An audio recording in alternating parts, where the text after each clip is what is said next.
Good evening, all. Please give me your undivided attention as we go through the Duranta Northeastern Community Center safety guidelines.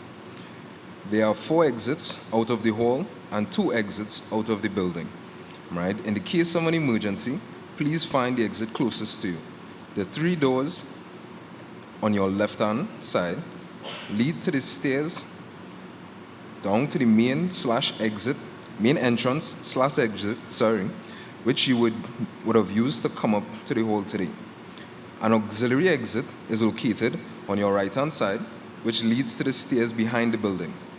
Once you locate the nearest exit, please make your way to the booth located to the entrance of the compound in an orderly fashion, as this is the designated muster point.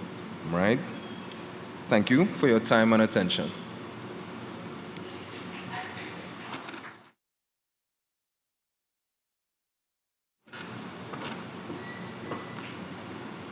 Thank you very much, Diane.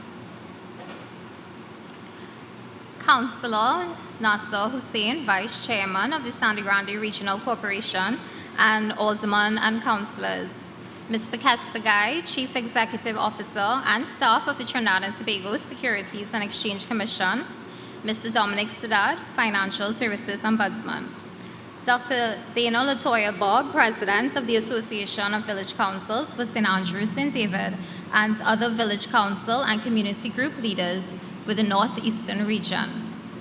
Our expert presenters, members of the media, those joining us via live stream on social media, ladies and gentlemen, good afternoon. I extend a warm welcome to all of you. My name is Rachel Rampasad, Senior Communications Officer with the TTSEC, and I will be taking you through today's program for the second in our Investor Education Community Outreach Roadshow series, hosted by us, the TTSEC, in collaboration with the Grande Regional Corporation, the Central Bank of Trinidad and Tobago, Trinidad and Tobago Stock Exchange, the Security Dealers Association of Trinidad and Tobago, and Mutual Funds Association of Trinidad and Tobago. Earlier on, some of you would have visited the information booths and exhibitions where you would have been provided with useful information. At this time, we wish to acknowledge the following organizations for their important contributions towards our overall event. The Ministry of Agriculture, Lands and Fisheries, the Ministry of Sport and Community Development, Ministry of Youth and National Service, the National Entrepreneurship Development Company Limited, Trinidad and Tobago Stock Exchange Limited, and the Central Bank of Trinidad and Tobago Office of the Financial Services Ombudsman.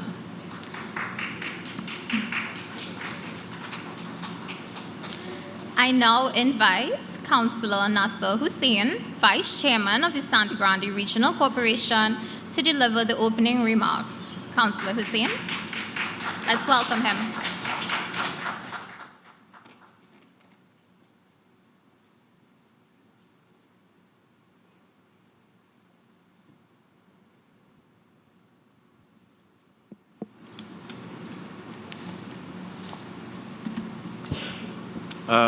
Thank you, Madam Chairperson.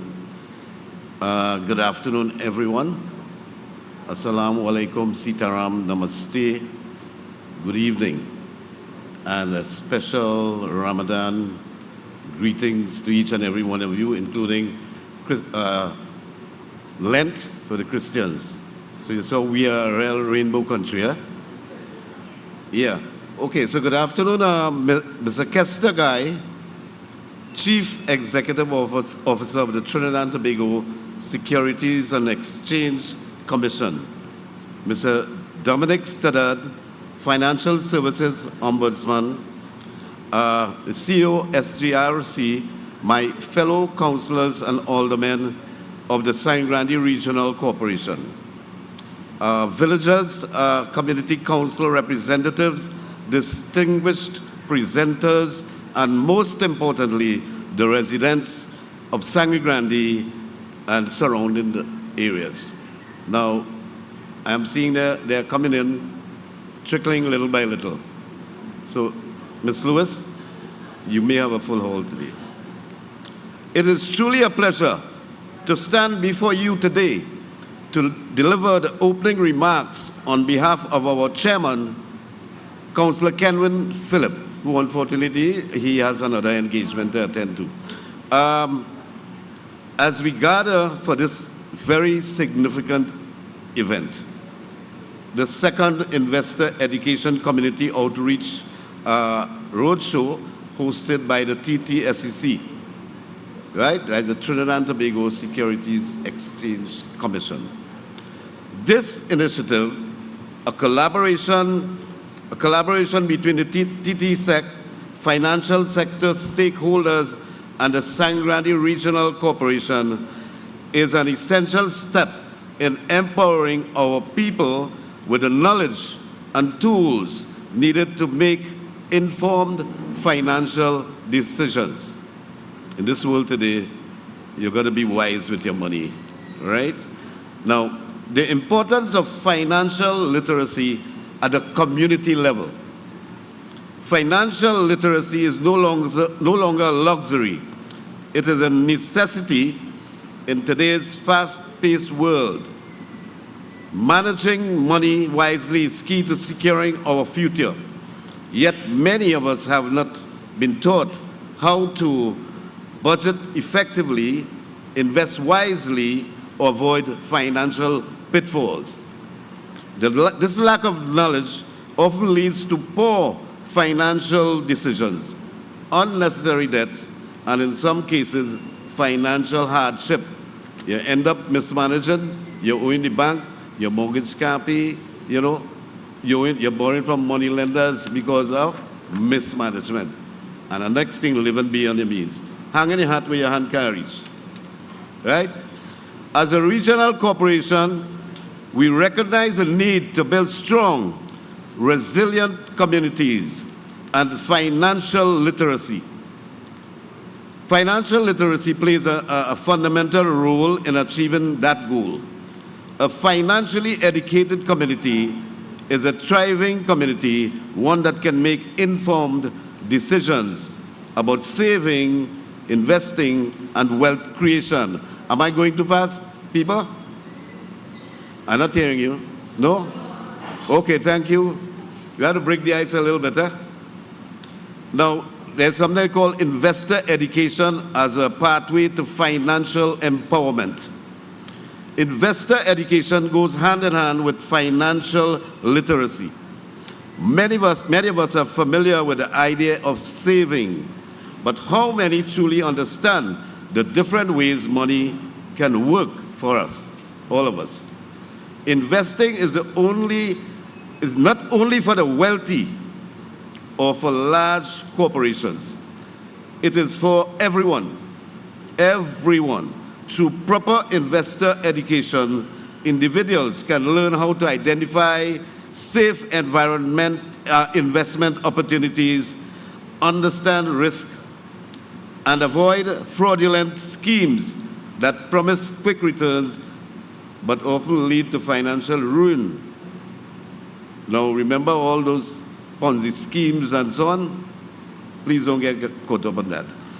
By equipping ourselves with this knowledge, we can take control of our financial future and build lasting wealth for ourselves and our families. Now, now you're making the right decisions through education now. So we're going to deal with this here right now.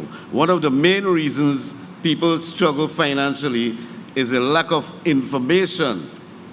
Many do not realize that small financial decisions today can have a significant impact on their future. Consider the differences between saving money in a traditional savings account versus saving in a well-diversified portfolio, right? The latter has the potential to yield much greater returns over time. But without the right education, many people miss out on these opportunities and they fall on the side and the byways, right? It is important. By participating in programs like the Investor Education Roadshow, You are taking an important step toward financial independence. You are arming yourself with the knowledge needed to make smart financial choices that will benefit not only you, but also your future generations. Like me, I have 8 grandchildren. But the time passed for planning, eh? So I'm warning you young people, plan, all right? Financial planning for a secure future. We must also recognize the importance of financial planning, whether it is planning for our children's education, preparing for retirement, most important, or setting aside emergency funds. Having a solid financial plan is key to achieving long-term stability. Financial planning is not just about accumulating wealth, it is about ensuring security and peace of mind. Through proper financial education, we can better understand how to budget. We set realistic financial goals and utilize investment tools that align with our long-term objectives. Knowledge is power, as we know. And by taking control of our financial future, we place ourselves in a stronger position to navigate economic challenges and unexpected circumstances. Because you see, in the stock exchange, how things go up and down, right? Now, I'm going to deal now with empowering communities through knowledge. Education remains the most powerful tool for change. By empowering individuals with the right financial knowledge, we are creating stronger, more self-sufficient communities all the way. When people understand how to manage their money, they can make informed decisions, contribute to economic growth, and build a more prosperous society. The Sangre Regional Corporation is proud to be part of this movement, ensuring that financial and investor education reaches every household. I'm happy that you all are here, honestly. My wife is here, that lady with the hijab, the only person who wears the hijab, and we are fasting. So I have to behave myself, right? Yeah. And every young professional seeking to build a better future, right? So as we engage in today's session, I encourage each of you to take full advantage of the information being shared, ask questions, seek guidance, and commit to applying what you learn to your personal financial journey. Financial empowerment begins with education, and today is a step in the right direction. I extend my sincere gratitude to TTSEC for their commitment to investor education and financial literacy.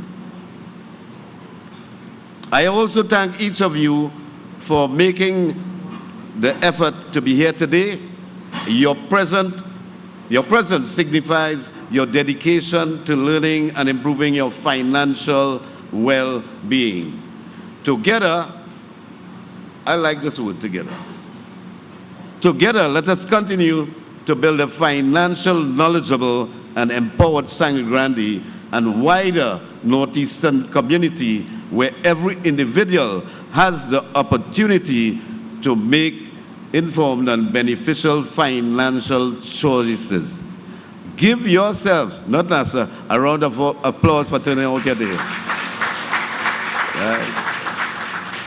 So I thank you very much. You can clap me now, right?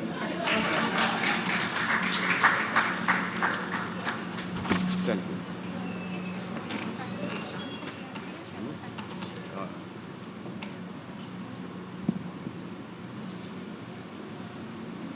Thank you very much, Councillor Hussein, for the opening remarks and highlighting the importance of financial literacy and investor education CEO, Mr. Castigai, if I could call on you, please, to present a token of appreciation to Councillor Hussain.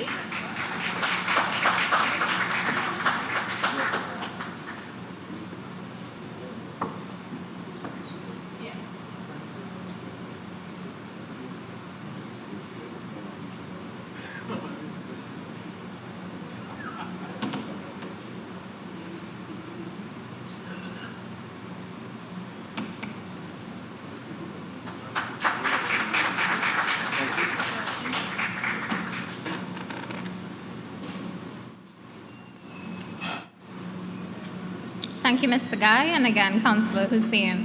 Ladies and gentlemen, you would have received a pre-questionnaire survey from us as you enter the venue. We encourage you to complete the survey, and we will have them collected from you shortly. Next on our agenda is Ms. Ellen Lewis, Manager, Corporate Communication and Education, and she will provide an overview of the Investor Education Program of the TTSEC. Let's welcome her, Ms. Ellen.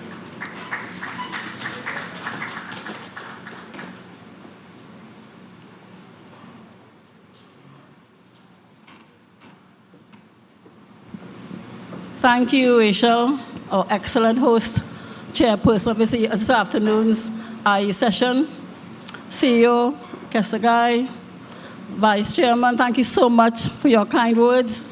Dominic Stoddard, thank you so much for being here. Good afternoon, ladies and gentlemen. It is truly an honor to be here today in the scenic and beautiful community of Sangre, Grande, representing the Trinidad and Tobago Securities and Exchange Commission for this, our second Investor Education Community Outreach Roadshow, the second in a roadshow series that was launched in November 2024, in collaboration with municipal corporations and, of course, the financial sector stakeholders. The TTSEC is a regulator of the local securities industry, but why should this be important to you? We all love cricket, don't we? Do we love cricket? Do we really love cricket? Just checking. Think about TTSEC as the umpire for the investment world in Trinidad and Tobago. Our job is to make sure that companies and people who sell investments like stocks and mutual funds follow the rules and are honest with the public. We protect investors like you by making sure investment companies tell the truth about their products, checking that businesses and people selling investments are playing fairly, warning the public about scams and bad investment deals, teaching people how to invest wisely and safely. Think of us as well as the vanguard of the securities industry, or watchdog, that helps keep your money safe when you invest. And one of the ways in which we do this is by empowering individuals across our country with investment knowledge about sound investment habits and practices. As we fulfill our role in protecting investors, we have long come to realize that a collaborative approach is what's needed, that no single entity or individual can go the distance alone. This is why the primary players in the financial sector are represented here today, and historically work together in the interest of depositors and investors. The Central Bank of Trinidad and Tobago, Office of Financial Services Ombudsman, Trinidad and Tobago Stock Exchange Limited, Securities Dealers Association of Trinidad and Tobago, the Mutual Fund Association of Trinidad and Tobago, and of course us, the TTSEC. And we are now partnering with our local government bodies and NGOs to expand our reach in communities, ensuring access to information by individuals that will enable them to make informed decisions about their money. Ladies and gentlemen, this community outreach represents a vital part of a broader strategy for public education on investing. Our Investor Education Program was launched in 2005, and has grown and evolved over the years. Through this program, we provide a comprehensive and holistic approach to securities education that bridges the gap between theoretical knowledge and practical investing. Our goal is simple: to empower you, the members of this community, with the knowledge and confidence to navigate the world of investing, enabling you to achieve financial security and ultimately create true wealth. I'll now highlight some of the freely available resources that we have developed to support your investment journey. InvestUKTT.com, At the core of educational efforts is investigateTT.com, an online hub designed for investors at all stages. Whether you're just starting or looking into sharpen your strategies, this platform offers structured courses on investing principles from intermediate to advanced level, articles and guides breaking down complex concepts into actionable insights, and tools and calculators to help you make informed decisions. InvestorQuestTT.com. To make learning engaging, we introduced InvestorQuestTT.com, which gamifies the process of learning about investing. This interactive platform simulates real-world market scenarios, making learning fun, practical, and effective. Investor Protection mobile application. For those on the go, our Investor Protection app offers alerts about potential investment scams, tools to verify investment legitimacy, a medium to lodge a complaint, and resources to deepen understanding of the securities market. Public and school outreach. We strive to make investing accessible to everyone through workshop, interactive sessions, and seminars aimed at various audiences, such as this one before me. Teaching, training, and curriculum development, in partnership with the Ministry of Education to integrate investing concepts in the secondary school's curriculum, i.e. resources, available via the Ministry of Education Learning Portal, brochures and learning materials. For those who prefer traditional methods, we provide brochures and pamphlets that simplify key investing concepts. These materials are also available online through our e-learning website. Computational and interactive activities. Our competitions like your Christmas Pot of Gold or the National Secondary Schools Investing Competition, which is currently in progress, challenge participants to apply what they've learned through a virtual stock market simulator. At present, we have a total of 400 students in Trinidad and Tobago participating in our online investing game, and they're actively trading to win the coveted 10,000 grand prize for the winning student and $10,000 school or principal prize. I'm hoping that some student in this community wins the $10,000 and the school takes home the $10,000 as well. Social media.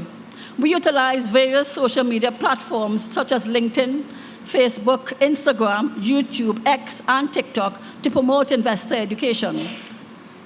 E-newsletter. The TTSEC Investor Education newsletter is distributed quarterly via email to subscribers, offering updates and insights on investor education topics.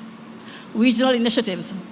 As a member of the International Forum for Investor Education Caribbean Working Group, the TTSEC celebrates Global Money Week and Global and World Investor Week annually, participating in local and regional initiatives. In fact, this initiative falls within our celebration of Global Money Week, which takes place on March 17th to March 23rd. And so, this roadshow forms part of our observance and celebration in a practical way. These resources and initiatives showcase our commitment to providing comprehensive investor education through a variety of mediums and channels, making learning about investing accessible, engaging, and practical for people of all ages and backgrounds. But many of you may still be asking, why is investor education so important? It is because knowledge is power, as was said before by the Vice Chair. Financial literacy and investor education equip individuals with the tools to make informed decisions about where to put their money, recognize legitimate investment opportunities and avoid scams, and understand how to build long-term wealth through consistent and disciplined investing. We believe that with the right knowledge, our communities can benefit from financial independence, opportunities for wealth accumulation, and a reduction in economic vulnerabilities. At the heart of our mission is a commitment to not only support individual growth, but to build stronger, more resilient communities. As we embark on this journey together, Vice Chair, with our financial stakeholders, we encourage each of you here today to make full use of educational resources that are freely available. Our goal is to foster a culture where individuals feel empowered to ask questions, verify investment opportunities, and exercise caution when faced with offers that seem too good to be true. In closing, this is your chance to take control of your financial future. And here's how you can get started. Visit our websites, investigateTT.com and InvestorQuestTT.com. Download the Investor Protection app. Follow us on social media and for regular updates. Subscribe to Investor Education e-newsletter and invite us into your spaces for educational sessions. I thank you and do enjoy this afternoon's presentations. Rachel?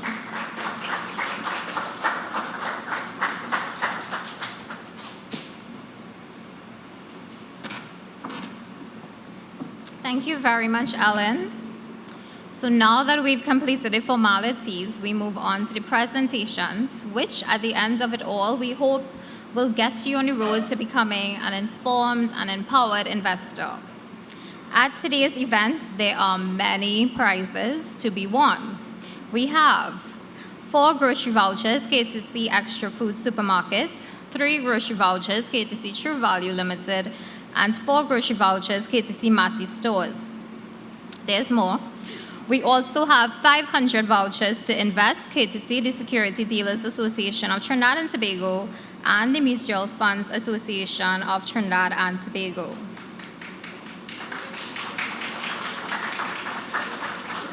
Each presenter will pose questions to members of the audience after their presentations, so we know what we have to do. Answer correctly, and one of these vouchers will be yours. It is my privilege to now invite our first presenter, Mr. Dominic Stoddard, Financial Services Ombudsman at the Central Bank of Trinidad and Tobago, to present to you on money management and the role of the Office of the Financial Services Ombudsman. Mr. Stoddard.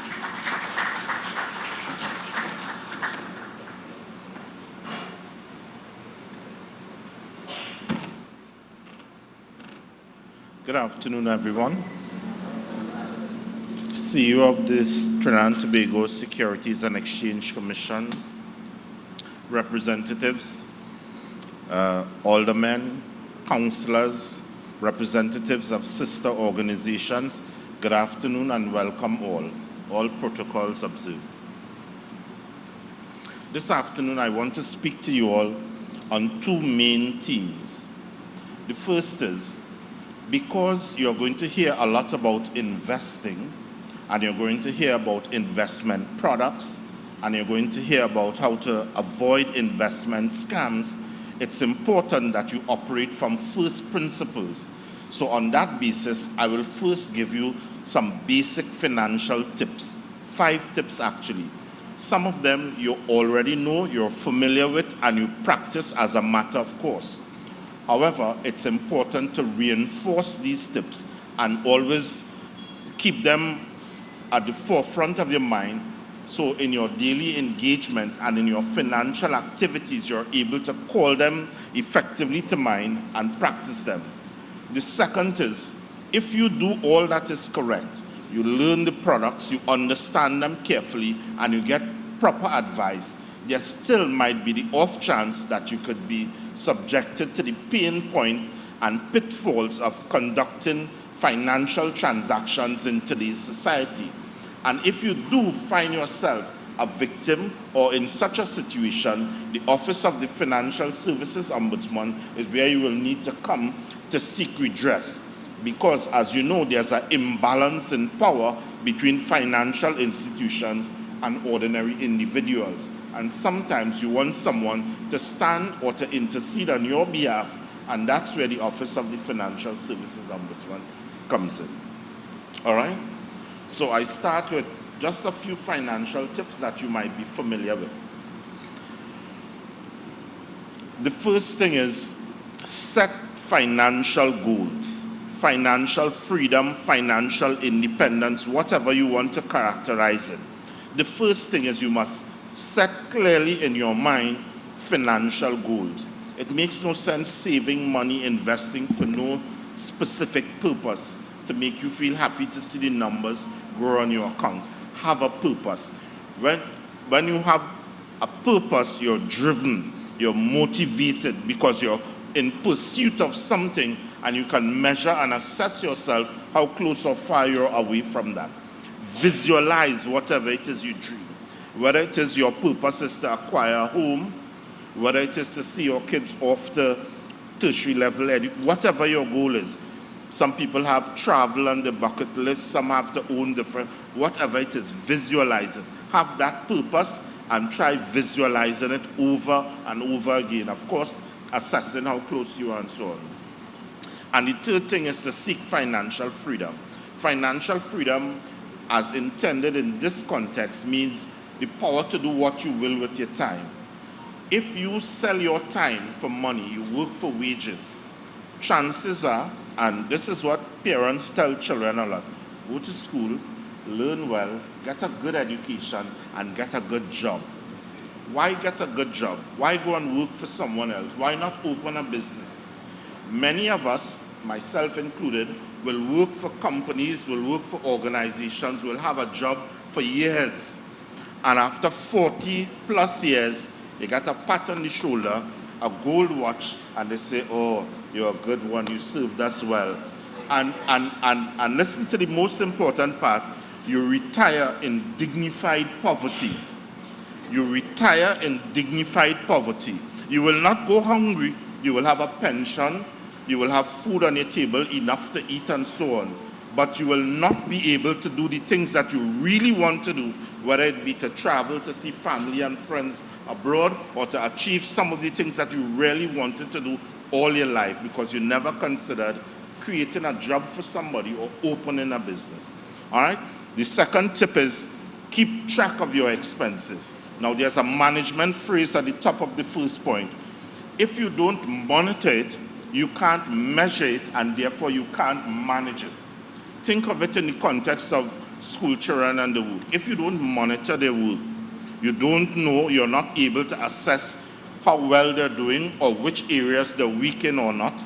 And if you're not able to assess, how can you manage to say, okay, we need lessons for creative writing, but they're doing what, it's the same thing with your financial affairs. If you don't monitor your finances, if you don't keep track of how much you have in your, I have a few thousand. No. Get a precise account to the nearest 1,000, to the nearest 500. Keep track of your finances. Don't be vague about it. The other thing is to classify and prioritize. If you're keeping track of your finances, one of the things that you're able to do is to say, okay, over the past month, I spent $2,500 on entertainment. And based on your income, you will be able to say to yourself, is this reasonable? But if you don't classify it, if you don't bring all that you spend on entertainment together under one heading, and you're not able to tell how much you're spending on entertainment, you might just be spending much more than you ought to. All right? So classify, prioritize. There's something called the 50-30-20 rule in finance. It is said that you must spend 50% of your income on your needs, 30% on your wants, and save 20%. Now, these are just basic rules or guides. Each one of us may not be able to comply with the strict 50-30-20. Depending on the size of your family, depending on if you have differently able children, depending on if your spouse is employed or not, you may have to use the 70-20-10 rule, where 70% go towards needs, 20% go to wants, and 10% is saved. So these are just broad guidelines or principles, okay? The third thing is to practice budgeting. Now, this is the most important part. Some people create a budget in the sense that, well, I know how much I'm working for, and I know I must not spend over this amount. So whatever I spend, I'm within my budget, and I'll just leave the excess in the account, and they think that's, they fancy themselves that they're saving. It does not work like that. Budgeting is a very intentional act with money. First thing in budgeting is you decide how much ever you're working for, you decide, or how much ever you're earning, I should say, how much you want to set aside, whether it is 500, 1,000, how much ever. You set that aside first, and then whatever is left, you make yourself live within that. That's what budgeting is about. Budgeting is not saying, I'm earning this, and once I keep under that, then I'm okay because I'm living within my budget, I'm living within my means. That's not how it works. All right? So make sure that you set your savings target and allow yourself to live within the means. And the thing about it is, if you don't keep it in your budget in a month or in a 2-month or 3-month period, don't beat up on yourself, don't get angry, don't get depressed. Review and reset. You may have from time to time to look at what is creating the problem? Is it that I'm spending much more on transportation than I anticipated? Is it that I'm spending a lot more on meals out than I would like to? These are the things that we have to review and reset from time to time, all right? Moving forward with the tips. Set up an emergency fund. Now, the young people have a saying, life be lifing. And I think what they mean by that is things happen. A lot of things that we do not anticipate or we didn't cater for occur. You're on your way to work. You went through an egregious pothole. Your axle is broken. Serious car repairs are called for. You did not plan for that. That was nowhere on your radar, nowhere in your budget.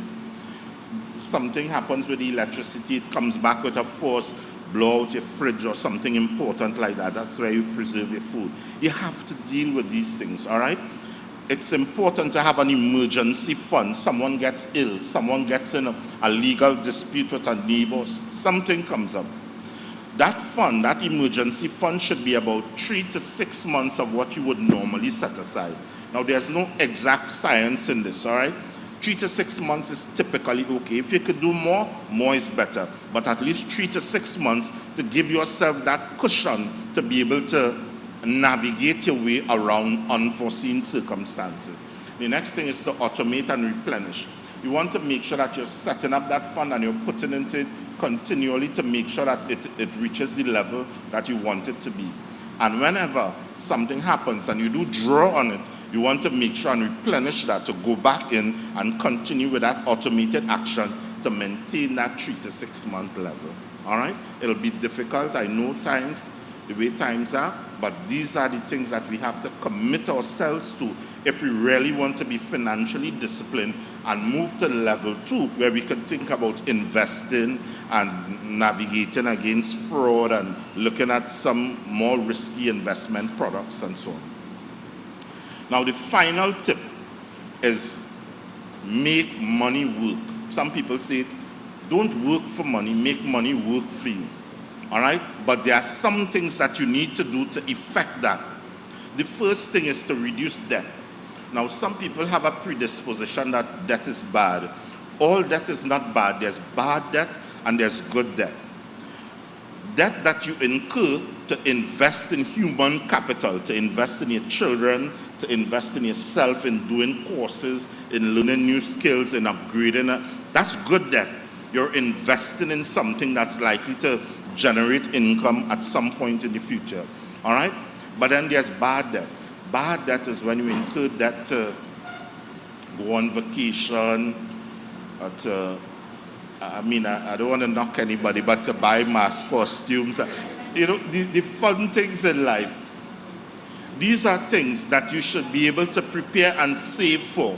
If you could afford a vacation, then you should be saving from it 12 months before. You know you wanted to go on a vacation. You don't save. You don't have the discipline to set aside the amount.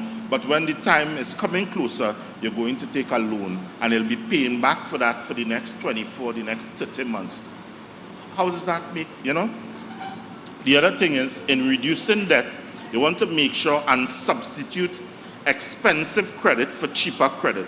Now, credit card, the credit that you take on your credit card is sometimes 2% per month on the outstanding balance, 2.25%. All right, that comes up to like 25.2% at the end of the year. You want to make sure that you keep those expensive types of debt to the minimum and use cheaper forms of credit like maybe credit union or installment loans or other things that are not as high as the 25.2%, such as credit card. All right, reduce that. The next thing is to track your expenses. We spoke about that before, and there are easy ways to do it. You want to know how much you spend on transport for the week, how much you spend on meals out. You want to understand these categories. You want to make quality investments. Whenever you do decide to put money to work for you, make sure that it's not something that someone came and told you, listen, put $2,000 and in 10 days time you're getting $14,000. But you have to put it by this evening. You see that kind of thing? Take no part in that. You want to hear nothing. If it's so good, Ask them to give it to all the family and let all the family get rich. And go ahead, have a good time. But they're not giving it to the family and the close friends. They're coming to tell you and I, put money in this and put money in that, all right? Be careful about those things. The other thing is diversify risk. Do not put all your eggs in one basket. I know someone, a senior citizen, retired several years, but had one main investment and it wasn't fully covered by deposit insurance or anything. Something happened along the way and there was a market shock, if you want to call it that, and the losses were massive. And at that age, it's difficult to recover from those kinds of losses. So always try to make sure that you have whatever you invest, not all in one place, but you have several different types of instruments, as will be explained to you by subsequent speakers, all right? And the final thing I want to say on the money tips, in the fifth money tip, is that you want to make sure for those things that you want to invest in, always go for those where the interest is compounding, all right? What you earn on the investment goes right back into it, and then you earn on that also. Compounding, that's something you want to look after. Look up the rule of 72 and see how long it takes to make your money double. All right, now those are some basic tips I said. They won't make you financially literate. Some of it you already knew. I'm just reminding you and making sure that we cover the basics before we go any further. Now, just suppose that you all were doing all the right things as far as managing your personal financial affairs were concerned, but you still ended up encountering the pitfalls and pain points that we often encounter when we interact with financial institutions. And I'm speaking here about those institutions that are covered by the Office of the Financial Services Ombudsman. But before I move on, just know that for financial literacy information, you can also reach out to the central bank. We're on all the social media platforms, and you could go to our website, right? So you need not remember everything, but know where to get the information. All right, so on to this guy here. First of all, the word ombudsman. Sometimes you tell somebody and they say the ombuds what, and they pronouncing it funny and all sorts of things. It's ombudsman, all right? Ombudsman. And the word really means representative. It's a Nordic word, somewhere Sweden, Norway, or thereabouts, where in the early 1900s, they realized that having kings and tyrannical rulers and lords and what have you, oftentimes the same power imbalance between the elites in the society and the ordinary folks, all right, the working class, the peasants, whatever you want to call them. So what you needed was a representative, an advocate, someone to stand on their behalf. And that's where this whole rule of an ombudsman came about. And in some countries, they have health ombudsman. So if you're not satisfied with what happens to you in the health institutions, they have the government ombudsman. If you have a problem with NIB or with some government institution, passport office, you go to the government ombudsman. But this guy, you go to him if you have a problem with your financial service provider. And by financial service provider, I mean your insurance companies, your commercial banks, and some non-bank financial institutions. And those non-bank financial institutions are only those that are licensed by the central bank. Now, there are other financial institutions. For example, I'll call one that you all may have forgotten by now. Have you all ever heard about the Building and Loan Society and the Friendly Societies? They existed a long time ago. Some of them are still around, I believe. But if they're not supervised and regulated by the central bank, they're not part of this scheme. And only those institutions that are so supervised are under the scheme, and therefore you can come to seek redress if you have a problem. But what do we do? First of all, we receive complaints and we investigate them. So you have an account with a bank and you see transactions on your account that you know nothing about. Or you have a credit card where you make online purchases, and for whatever reason you're seeing charges where somebody's ordering something from some place you never heard of. You want to report these to the bank. Now, always, in all cases, you have to go to the bank or the insurance company that you have the problem with, and give them an opportunity to sort it out. And if for any reason they're not able to resolve it within a reasonable time frame or in a way that you think is fair and just and to your satisfaction, then and only then you can come to us. All right? The next thing is we report the findings. We do the investigation. So, okay, there was possible fraud on a credit card. We do the investigation along with the institution, and we come up with the findings, and then we make a report to the individual who has the dispute and also the institution, and we try to resolve that dispute by a process called mediation. And the mediation we do is not the kumbaya mediation, let's all come together, and this is not about someone's fruit tree hanging over your fence. And this is evaluative mediation. Now, evaluative mediation is slightly different because it means as an individual you have both rights and responsibilities. A financial institution, based on the contract that you sign with them, they have obligations to you to pay you whatever the agreed interest is or whatever the the terms and conditions of the contract specifies. But as individuals and as small businesses, we too have responsibilities. So for example, one of the obligations of an individual with a debit card is that you do not reveal your PIN to anyone else. Now, one day you wasn't feeling well, and you asked your nephew, can you go and take out XYZ for me? You reveal the PIN to him. Now, some months pass, and money turns up missing. Now, I'm not saying that your nephew interfered with it, but I'm saying when the bank questions you, and they ask you, does anyone else know your PIN? And you say, well, yeah, it's only one time I gave it to my nephew. He went and he took out the money, came straight back, he handed me the card.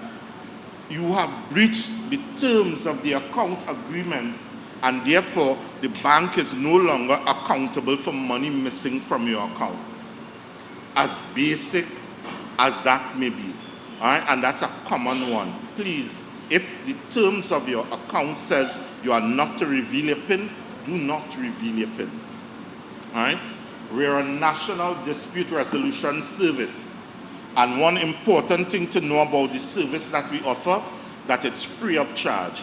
When you come to us as an individual or a small business. Those are the complaints that we can entertain.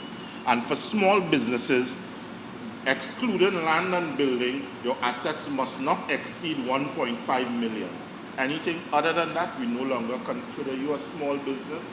You could probably try legal aid, you could get legal representation, what have you. All right? So individuals and small businesses.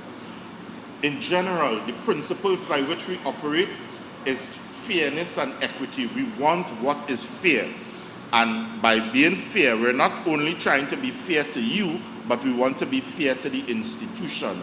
If you go to the institution and you paid something, but you never specify what you wanted this paid for, the institution could make a judgment and apply funds where you did not intend for it. And you could find yourself incurring charges and interest rate. We have to be fair. Did you specify? Is there any, we have to make sure. So fairness to both the institution and the individual. All right? We comply with industry codes of conduct. We look for best practices in the industry to make sure that institutions are operating at that level. And of course, we're subordinated to existing laws and regulations. All right? The institutions that participate in the scheme, like I said before, are commercial banks. It started in 2003 with 6 banks. We have 8 banks now. Insurance companies, 29. We have about 45. And non-bank financial institutions. That includes finance houses and merchant banks and trust and mortgage finance companies. Those are the entities involved in the scheme. Now, it's important just to look at these next 3 slides before I wrap up. These slides, where you see the tick, those are the things that we can do, and where you see the X, those are the things that we cannot do. So we could look at complaints concerning deposit accounts, loan accounts, card services, investment, and so on, right? All those down on my left. But what we can't do is you can't come to us and say, This bank is charging me 7.5% for the mortgage, and I'm seeing mortgages giving out 4.5%, 5% down there. I think they're ripping me off. That's not a legitimate complaint. First of all, you signed up for that interest rate, all right? And if it's a fixed rate, you're locked in. So we can't tell institutions how much to charge you. Or you went to get a bank draft, and the institution tells you that to get a bank draft, it would cost so much, and you find that that was too expensive. You can't come to us and complain about that, because it's the same way you can't go and complain about prices they're charging in a hardware or roti shop or supermarket. This is how they price their products, and it's up to you, the individual customer, to decide if you want to do business there or to take it elsewhere. So you always have the power of choice, all right? The second, so fees and charges, interest rates, risk management policies. I had a case that I dealt with personally. Someone had 2 loans, they had a sick child, they wanted loan consolidation. They were asking the institution, can you combine these 2 loans so that I can make 1 monthly payment? I'm in dire straits right now. And the institution said, well, a mortgage loan is a special legal contract, and an installment loan, well, we can't combine the 2 or whatever. And the person was really upset because they think that it was uncaring. They are under no obligation. They made an assessment of your risk profile and what they can do for you. That is not a legitimate complaint, because we cannot compel a financial institution to do X, Y, or Z for you. All right? Similarly, you go to an insurance company, you had a motor vehicle accident, an assessment of the accident say that this is the amount to repair your vehicle. But during the course of the year, you added on roll bars and you put in new rims and you did all kind of things, but you never changed the adjustment. When you go and you get compensated for what you insured against, you cannot be upset with the institution and come to us, because there were other things where you modified the basic product that you originally insured, and therefore there's very little we could do for you in those circumstances. All right? For insurance, we deal with life insurance, group life and health, individual annuity contracts, first party insurance and so on, third party up to 500,000. And then we can't tell institutions about what premiums to charge you, or we can't deal with custodial funds that you would have paid in the investment component. When that is embedded in your policy, that you get they guarantee a minimum rate of so and so, and the rates went up high and you think that they should have given you more. We cannot make representations on your behalf for those products, all right? Now, when should you make a complaint? Oops. Sorry.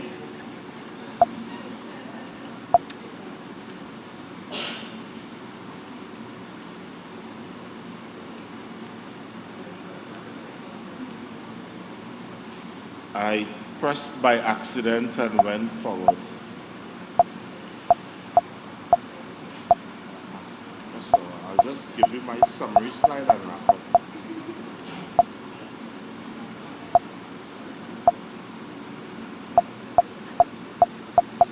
Okay, forget about the slides, but let me just tell you this in closing, all right? First of all, you do not need to remember everything that I said here today. There are places that you can go to find the information. Matters dealing with financial literacy, you go to the central bank's website, and matters dealing with the Office of the Financial Services Ombudsman, you go to the Office of the Financial Services Ombudsman, all right? We are located in the Central Bank building. We also operate out of Tobago. We'll be opening in Arima soon. We'll be advertising. We're relocated. We have an office in San Fernando. Make sure and understand that our services are free, and that you could go online from anywhere at any point in time, look at what we offer, see if you're entitled to it. Our services are free. Thank you very much, ladies and gentlemen, for your attention.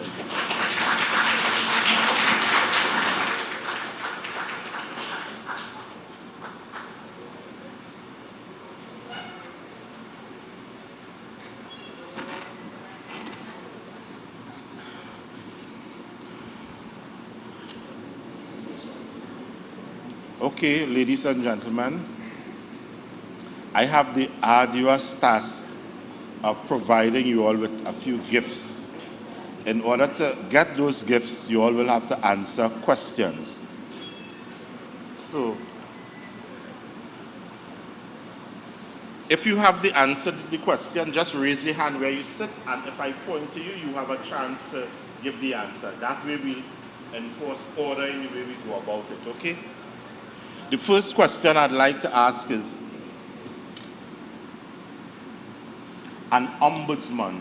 What does the word ombudsman mean? Hands. All right, I saw a hand there, and you next, okay? Representative Of? and if in this instance it will be financial representative. Okay, that's acceptable. We have one person for a prize. Please come forward. Marjorie. Okay, sorry, there's another question coming.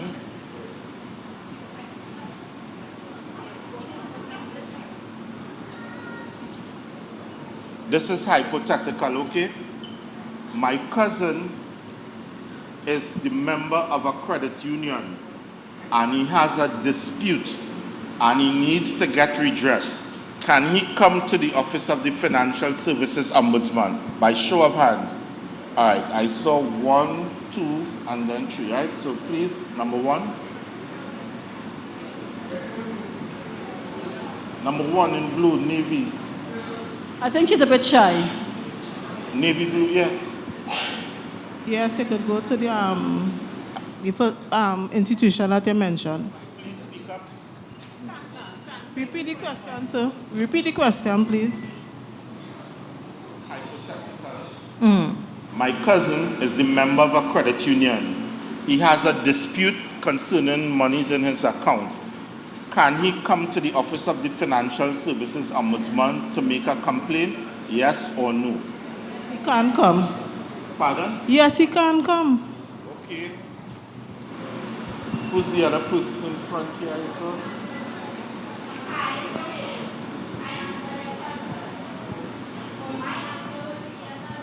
Okay.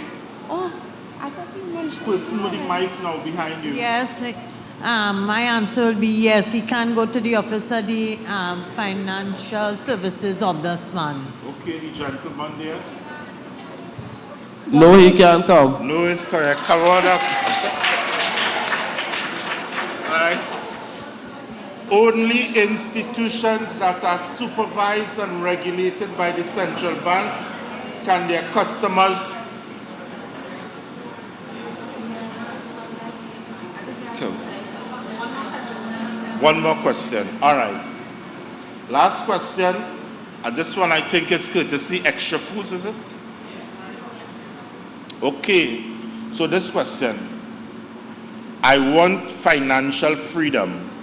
And one of the tips given in order to achieve financial freedom is having your money work for you rather than you work for money.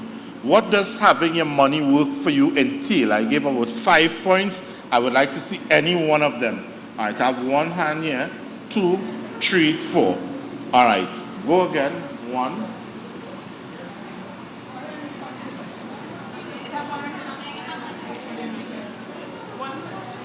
Okay, please, go ahead. Sorry about that. Go ahead.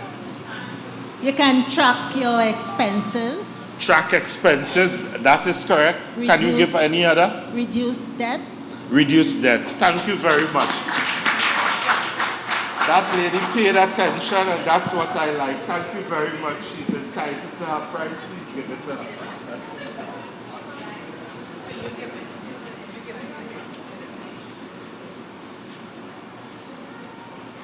Congratulations. Thank you very much.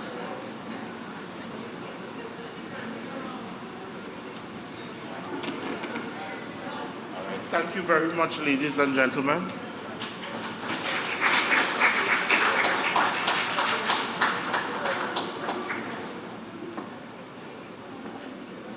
So you see the prizes has already begun and many of you all are paying attention, so that's great. Thank you, Mr. Sturard. Just a quick announcement in terms of the pre-questionnaire survey. We will be collecting that shortly, and during the other presentations, we'll be passing around a post-evaluation. So now that we know how to manage our money, our next presentation will focus on the types of investment instruments, choosing the right investment. And this presentation is on behalf of the Trinidad and Tobago Stock Exchange, and presenting to you is Ms. Nicola Vickles, Senior Market Operations Officer. Let's welcome her.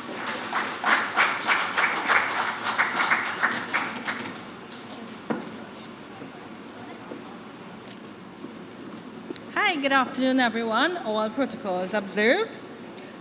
So I'm here to speak to you about types of investment instruments and choosing the right instrument. I'll particularly look at the investments that are available over the Trinidad and Tobago Stock Exchange. So we're going to look at what is invested, what is available, dispute some common myths, and briefly talk about our online trading platform. So what is investing? So investing could basically, as Mr. Studdard said, is putting your money to work for you with a goal of it growing over time. So the stock market or the stock market investment is a process which allows you to buy and sell securities while achieving that goal, or with the aim of achieving that goal. As it relates to the Trinidad and Tobago Stock Exchange, the securities that are available are shares of publicly traded companies where investors buy stocks with the aim of generating income through capital appreciation, which is basically the increase in the price of the instrument you would have bought, or dividend income, which is basically a company distributing its profits to its shareholders, which would be the investors. We have mutual funds that are available on the stock exchange, which basically represents a pooled investment, which gives investors the opportunity to invest in one security, but gives you a diversified pool of assets. We also have bond instruments. A bond is basically a debt instrument between a borrower and a lender. So in the instance, the borrower could be a company or the government, and the lender would be the investor. We currently have two categories of bonds on the Trinidad and Tobago Stock Exchange. These would be corporate bonds and government bonds. So how does the stock market work? Basically, a stock, or commonly referred to as a share, is a financial instrument which represents ownership in a company. So you can own shares in a company in two ways. You can basically buy a share through a public offering, where you have an initial public offering where a company first offers its shares to the public, or you have an additional public offering where they make subsequent offerings available. Where the stock market comes in is on the secondary market, where shares are bought and sold between investors. And we, the stock exchange, provide an electronic platform where such trading can be easily conducted between buyers and sellers. I wanted to give you an overview or a high-level view of the securities that are currently available on our stock market. So if you look through, you might see some familiar logos and some familiar brands, right? And in getting persons familiar with the securities that are available, we like to give an example to show how these companies impact your day-to-day lives, and you may not necessarily notice it. So I'll give you an example. So we have a person called Alex. So Alex decides it's a time to acquire his first car, and he likes a particular brand offered by Massey Motors. So he goes to Republic Bank for a loan to turn his dream into a reality. To safeguard his investment, Guardian General provides motor insurance. And on his way home after collecting his vehicle, Alex turns on the radio to Red 96.7 FM. He concludes his day by stopping at Price Plaza for a quick meal of Subway. In this example, Alex connected with 6 listed companies. Massey Motors is a subsidiary of Massey Holdings Limited, a company listed on the Trinidad and Tobago Stock Exchange in our conglomerate sector. Republic Bank Limited is a subsidiary of Republic Financial Holdings, a company in our banking sector. Guardian General Insurance is a subsidiary of Guardian Holdings Limited. Red 96.7 FM is a radio station owned by One Caribbean Media Limited. Subway is a franchise operating under the umbrella of Prestige Holdings Limited. And Price Plaza Shopping Center is owned by Endeavor Holdings Limited. So we tend to ask persons, Why only be a consumer? Why not be an investor? You patronize these businesses, why not share in the profits of these businesses? So we're going to give you an example here of how exactly the stock market works. So I told you as an investor, you can benefit from capital appreciation and dividend income. So let's look at this example. We have Jane. Jane is an investor, and she decides to open an account and buys 100 Agostini Limited shares at a price of $24.25 back in April 2021. So the total value Jane would have paid for these investments is $2,425. Over the period when Jane acquired these shares, she would have earned dividends from the company. The company would have made profits, and they would have decided to pay out part of these profits to their shareholders. So over the period, Jane would have earned dividends of $90 in 2021, $130 in 2022, $150 in 2023, and $153 in 2024. To date, they haven't declared any dividends for 2025 just yet. So Jane is earning this income over the period of time of $523 over this period. Jane then decides that it's time to sell these shares. So she goes on the stock exchange and she sells the shares for $67.47. The total value she would have received would have been $6,747. If we look at the total income Jane would have received over that period of time, she would have gotten dividend income of $523 plus a capital gain of $4,322, giving her a total income over that period of $4,845. So I just want to emphasize, in terms of dividend income, this is part of the profits that a company would declare and they decide to share with their investors. Capital appreciation happens when the price you would have invested in for a security or purchase a security for increases over time. Now, with any investment, there are risks, and presenters will later on speak to it, but the price can go up and the price can go down. In Jane's situation, the price went up. I'm going to give you a similar example for investing in bonds. So Jane, again, she invests in a bond called the NIF2 090229. So just to explain what those numbers mean to you, it basically tells you the maturity date of the bond. So 09 stands for the 9th, 02 February 2029. This is when the bond matures. So basically you get back your investment. Remember, I said a bond is like a loan. So you give the loan for this period of time, and at the maturity date is when you would get back the money you would have invested. Over that period of time, you would be earning interest in the form of coupon. So Jane would have invested the $2,000. Over the period of time, Jane, until maturity, which is approximately 4 years, Jane would have been paying $90 in interest annually until the bond matures. The coupon dates basically are payment dates that the bondholder will receive these periodic payments. These payments are usually made according to some predetermined schedule, and companies can tend to make dividends semi-annually or quarterly. In the instance of the bonds that are listed on the exchange, dividends are semi-annually. So in Jane's instance, she would receive $45 every 6 months for her $2,000 investment that she would have made in the bond. At the maturity date, when the bond becomes due, the borrower would repay Jane her full $2,000 in addition to that last $45 interest payment.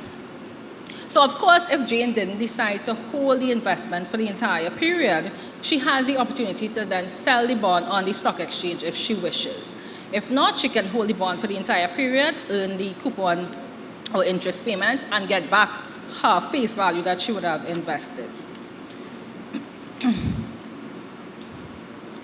So why invest?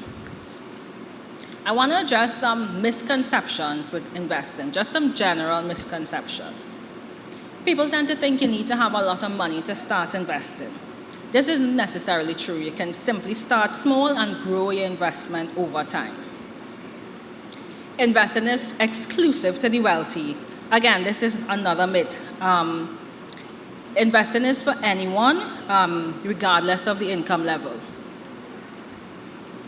High-risk investment always yield high returns. This is not an accurate statement. High-risk investments may give you a higher return, but it is not guaranteed to give you high returns. Investing is only for experts. Again, this is not true. There are multiple tools that are aimed to educate potential investors, and today's session is just one of the facilities that are available to persons in terms of learning about investing. So now I just want to mention some benefits of investing. Buying shares in a company basically makes you part owner. So as I said, don't just be a consumer to these businesses. By investing and buying their shares, you become part owner of the company. So you can say, I'm part owner of Massey, I'm part owner of, Prestige Holdings when you walk into KFC, just as an example. Your shares can be used as collateral. So for those of us who may want to go to the bank and take out a loan and you have to have security or collateral, you can use the value of your shares as collateral. So that basically means you're pledging the shares. That in no way impacts your dividend payment. So you get the opportunity to use your shares as part of your collateral requirement while still earning the income, the dividends that you would be getting. You receive a portion of profits from the company in form of dividends, as I said, and you can also benefit from capital appreciation, which is the increase in the price of the security over time. So I told you what is available over the stock exchange and gave you some benefits of investing. One of the key things is to have a broker to invest over the stock exchange. These are the only 8 brokers with whom you can invest with over the stock exchange. From time to time people will approach and say, this one told me this investment. These are the only 8 registered and licensed stockbrokers who you can go to for investing over the Trinidad and Tobago Stock Exchange. Your stockbroker would provide you with financial advice and give you recommendations, and they can also execute trades on your behalf. However, for those of us who are a bit more independent and want to execute our own trading, the TTSE has an online trading platform. So our online trading platform, TTSE online trading platform, we commonly refer to as TOP, is a web-based application that allows you to log on and execute trading for yourself. It's simple. All you need is a valid email address. You create a profile. You add your brokerage account with one of the 8 registered brokers.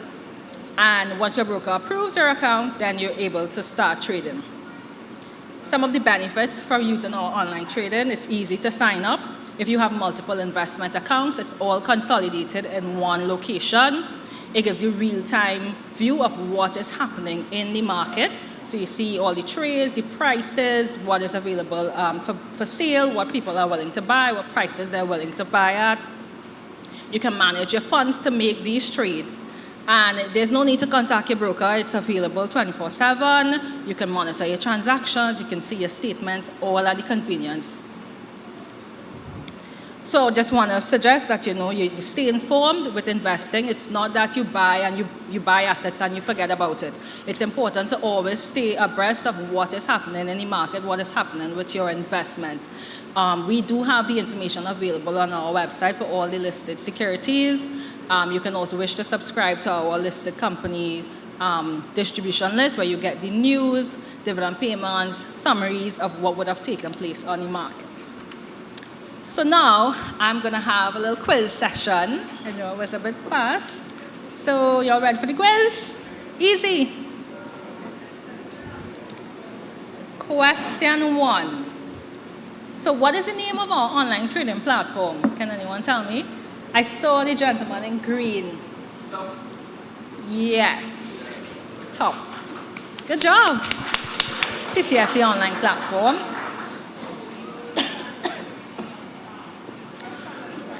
Question number 2.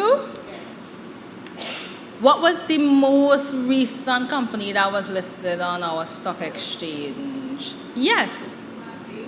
No. Person in the back. Yes! Solace! I'm really happy to hear you knew that. Good job. And third question, what are the 3 types of securities available for trading on the TTSE?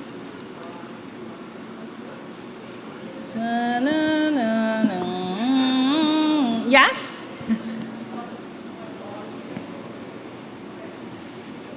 You're damn missing one.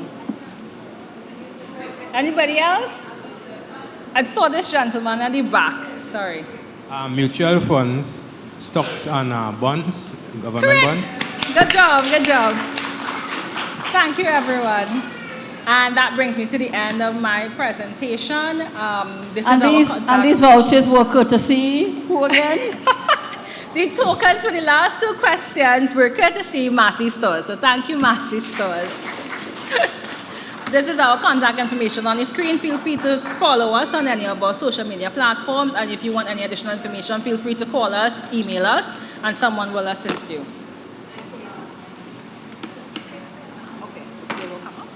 Sorry, the first person that got the correct answer, you just come on stage to collect a prize? Okay, they're right there. You just come to the middle, and the photographer, your back.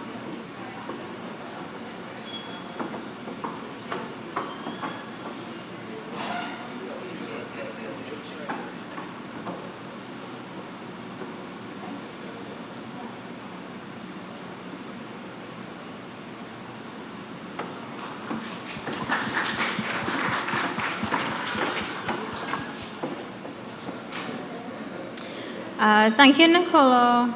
So now that we know about investing, what's next? I know many persons would want to know this question, how to invest.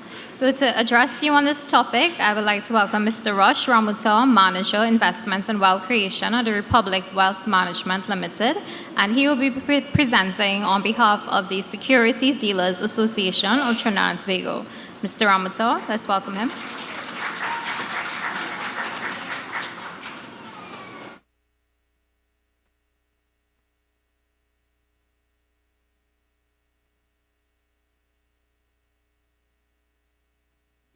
Everyone, you're hearing me? Yes. Right, so it's nice to actually see the room more or less full tonight, right? So which demonstrates that there is interest in whatever roadshow that the Securities and Exchange Commission is holding, right? And I hope it continues, and it's a good initiative as far as I am concerned.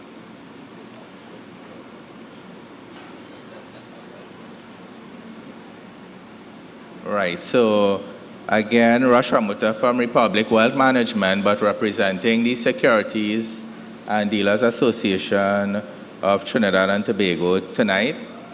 One of my other colleagues is from the GMMB group. We have been in the business for quite some time under different names, but we have been in existence for at least 30 years or so. Why am I saying that is someone recently retired and she has been with us for quite some time. So the name is not new to the market, right?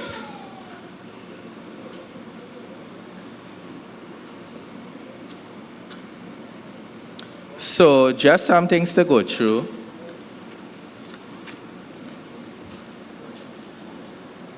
So the Securities and Dealers Association consists of members of companies that are market actors in the securities industry. The aim is basically to advance the local capital markets to international standards. One of our mandates is to promote the capital markets via public outreach and education. Now, being a member of the that it creates credibility to the profession, as well as it provides a comfortable environment for potential investors, right? There have been instances where persons, the public, were approached by persons pretending to be members of the association, even Republic Wealth.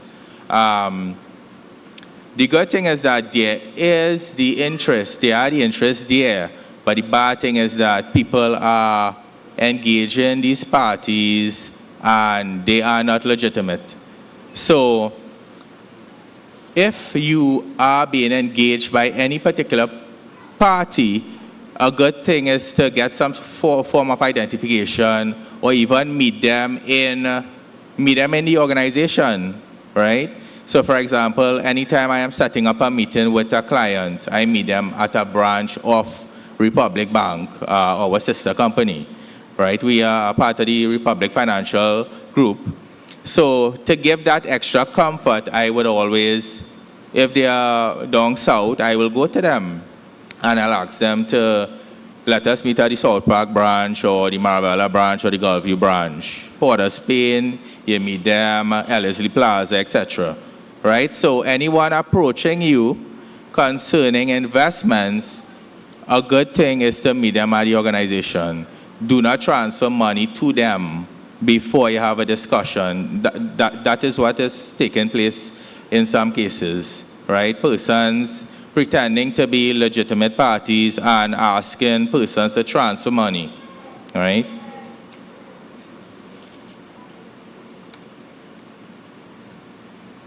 So these are the members of the SDAT association. And some of them would cross with what the stock exchange would have demonstrated, the 8 registered brokers to conduct business with.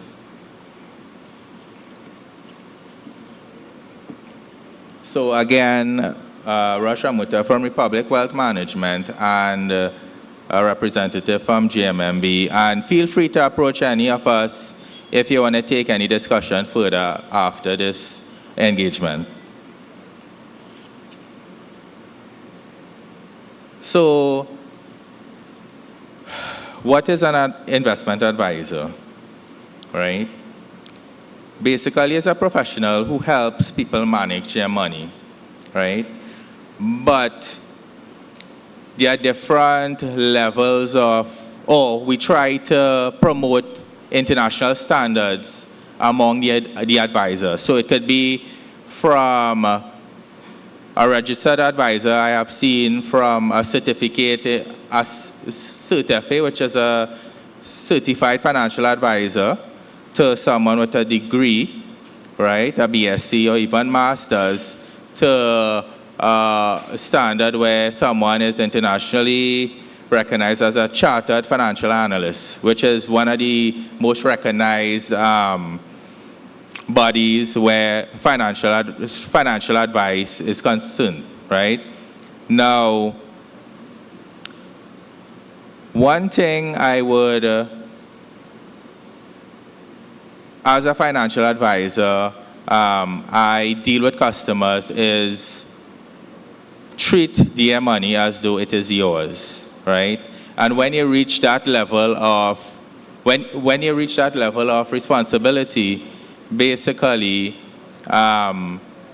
you guide the parties in the right direction. There's money in it for both parties, but at the end of the day, the client or the customer benefits the most. You may take something on the trade, but you have to balance the interest between the client and the actual trader, right? Now, trumping or as a financial advisor, right, one of the most, and these things will come back in, we are same quiz at the end, right? These things will come back. One of the most important thing as a financial advisor is trust between the client and the advisor, right? Because people are entrusting you with their money to make good decisions on their behalf. And when you are in a position, sometimes it happens, you give the advice, the client make the actual decision, but they may lose something at some point, right? You feel it as well, I feel it as well, given that I would have advised the client and we made a decision together, right? But as far as possible, even when you are seeking financial advice from an advisor, there's nothing limiting you from actually going and doing your own research. So I will always advise persons to go and do their own research because the internet is prevalent and basically information is at your fingertips, right? Now, when you actually get into that kind of, earn that trust from your advisor, basically the discussion when you're moving forward, centers around certain basic principles, right? So, as an advisor, basically, you have to understand your client's current financial situation as well as the preference for risk-taking, because with different products, there are different levels of risk. When you are young, you are able to take greater risk because there's a great... When you're young, you still have your salary, you may change jobs, get more income, those sort of things to rebound. But when you're dealing with aged persons, if you inherit wealth, they may be the risk takers, but if you're relying on your salary, etc., build up over the years, you more or less advise clients to invest in bonds that kind of less risky than in the stock market, right? Now, when you actually have the discussion with the client, as an advisor, when I have a discussion with you, right, I would use the information to create a plan to meet financial goals. Yes, we're encouraging people to invest, but what do we really mean by invest? It means that you're taking your money out of the banking system or under your mattress, right, that earning near to nothing, and you're making it work for you, as my colleague mentioned earlier. You're actually making a deliberate attempt to make your money work for you by basically doing nothing, right?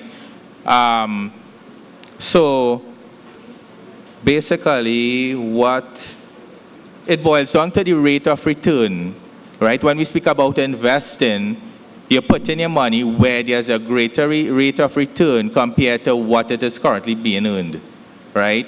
And that's basically what we mean by invest, right? And you also have, you invest in with a purpose. So what do you plan to achieve when you invest? Do you want to send your kids to university? Do you want to retire and have financial freedom? Those are what we speak to when we encourage persons to invest. And the earlier you do it, the better it is for you, right? The third point I would like to make is that even when you actually start the process, you have to have a feedback mechanism in place to monitor progress, to ensure that you're achieving your financial goals along the way. Sometimes things may come up and you may have to change plans a bit, but at the end of the day, you know the end result you're looking for, and you try to put things back in place to meet those targets, basically, right? Certain things that I want to mention that not on the slides, and it's something that I thought about recently. When I was looking for employment, one important thing that question I would ask is, well, permanency, of course, and then pension plan, right? Now, if it is you do decide you want to explore your options and your investment options, you could actually create your own employment plan that may be better than the employer.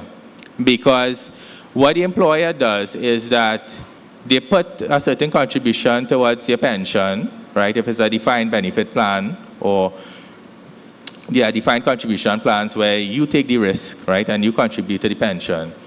But basically, when you actually turn 60, right? And they come up with a figure what your monthly pension should be until you pass away. That is what you get in, regardless of it, if prices are going up, inflation is high, that is what you are getting. Now, let us say you make a dedicated effort to, say, create your own pension fund plan. Like I had a client today, he is a sole trader, right?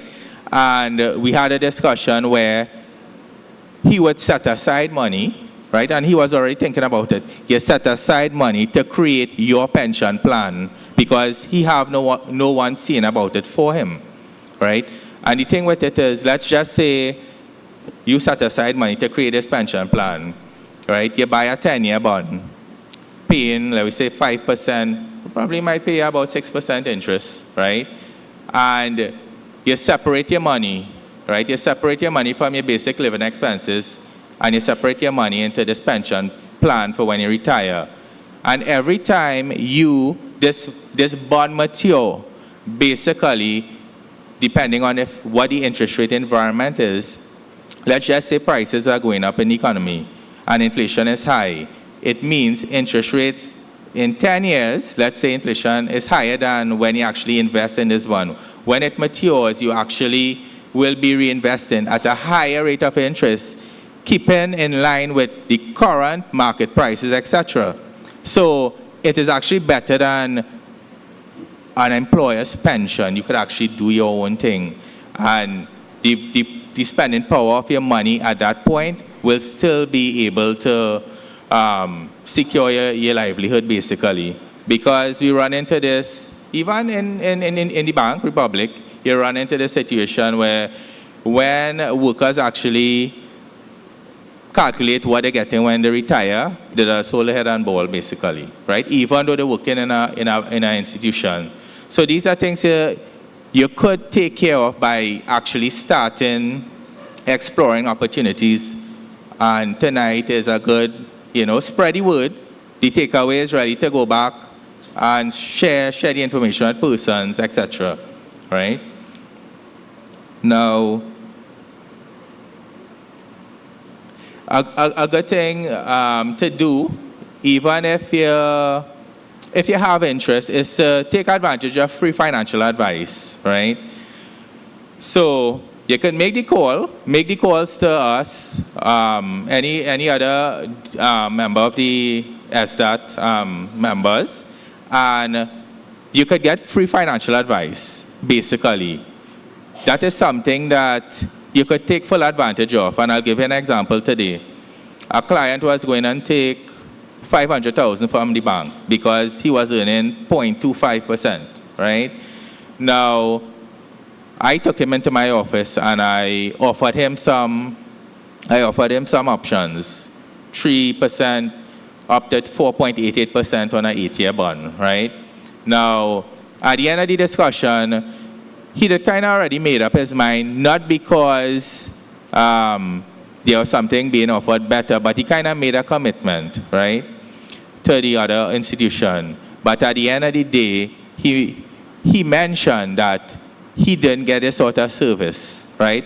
So when you're actually speaking to your advisor, you have to understand exactly the background behind the products, etc., right? Now, the takeaway from it is basically, he said he have piece of land he going to sell, and when he sell that piece of land, he coming back to do business by me, basically, right? So that's the plus. I mean, the downside was today, but it have better things to come, right? Now, right. So we're just going into what is a broker-dealer, and the representative from the stock exchange would have mentioned the 8 institutions that are registered, right?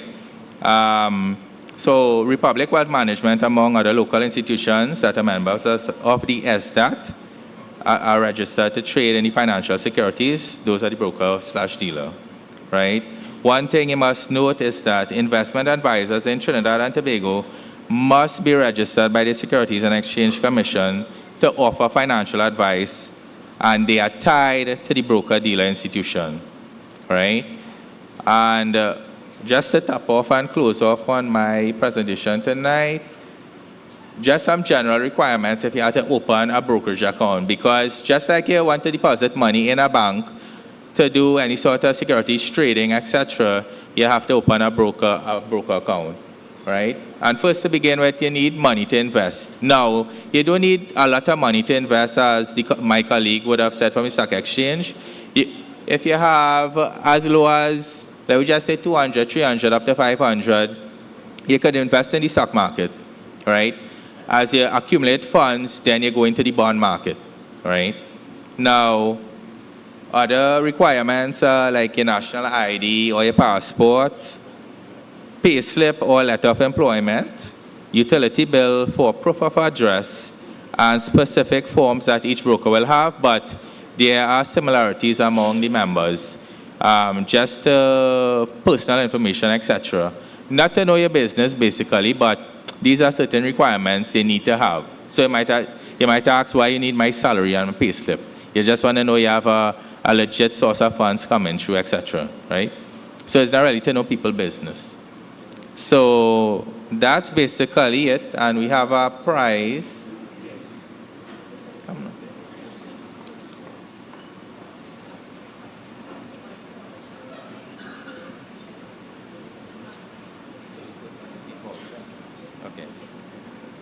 Okay, all right. So the first one is from the SDAT Association, and the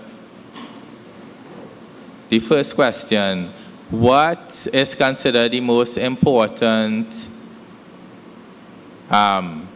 feature of a client-advisor relationship? Trust, right. So good. Right, so we gotta do it after. Next question, name a registered financial advisor.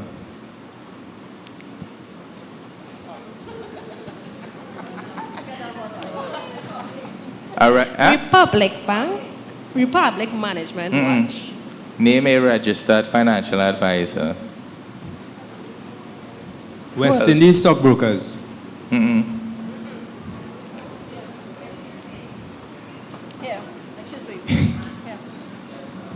Security Exchange Commission. Is a person. Who hand going up? Rush Ramuta. Right. So somebody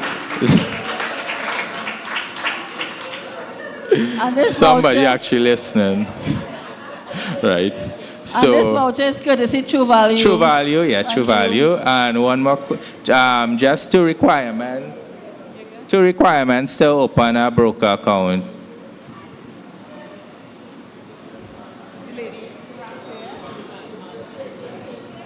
ID and your pay slip. Yeah. All right, thank you and have a good night, everyone. Hi, sorry, the person that got the first question, you could just come to collect your prize.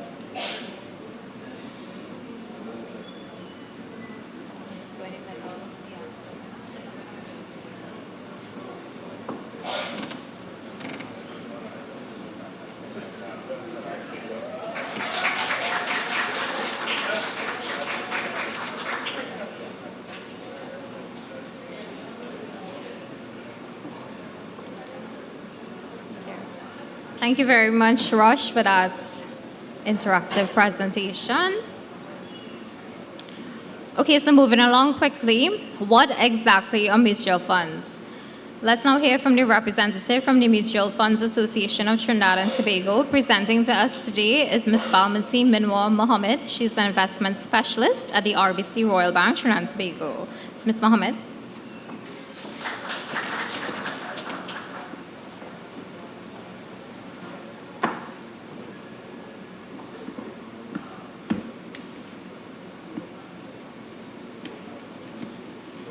Good afternoon, ladies and gentlemen. All protocols involved.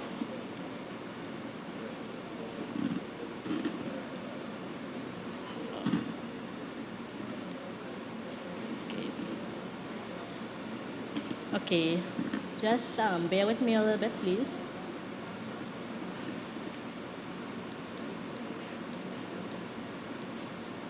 All right. So good afternoon again. Sorry about the little mix-up, right? So, as indicated, I am Balmati Minwar Mohammed. I represent the Mutual Fund Association of Trinidad and Tobago. I am an investment specialist with RBC Royal Bank, one of the registered associations for mutual funds. So I find the group very, very, very quiet. So I want to wake things up a little bit, right? So I'll start off. I know the questions come at the end, but I want to start off with a question, right? The first question I want to ask, anybody ever heard about unit trust? Yeah, all right. So we know about Roytrin Mutual Funds from RBC. All right, what about Republic Bank Caribbean Equity Funds?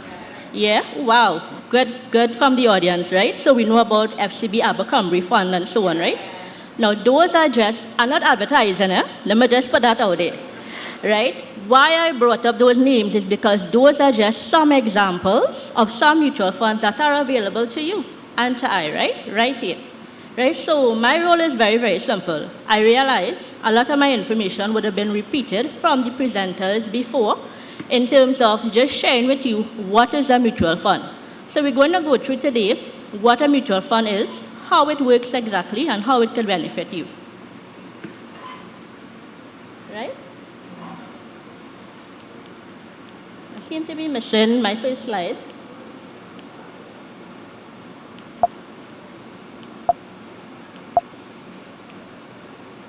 Okay, you know we always have technical difficulties, but let me first start off by explaining what a mutual fund is.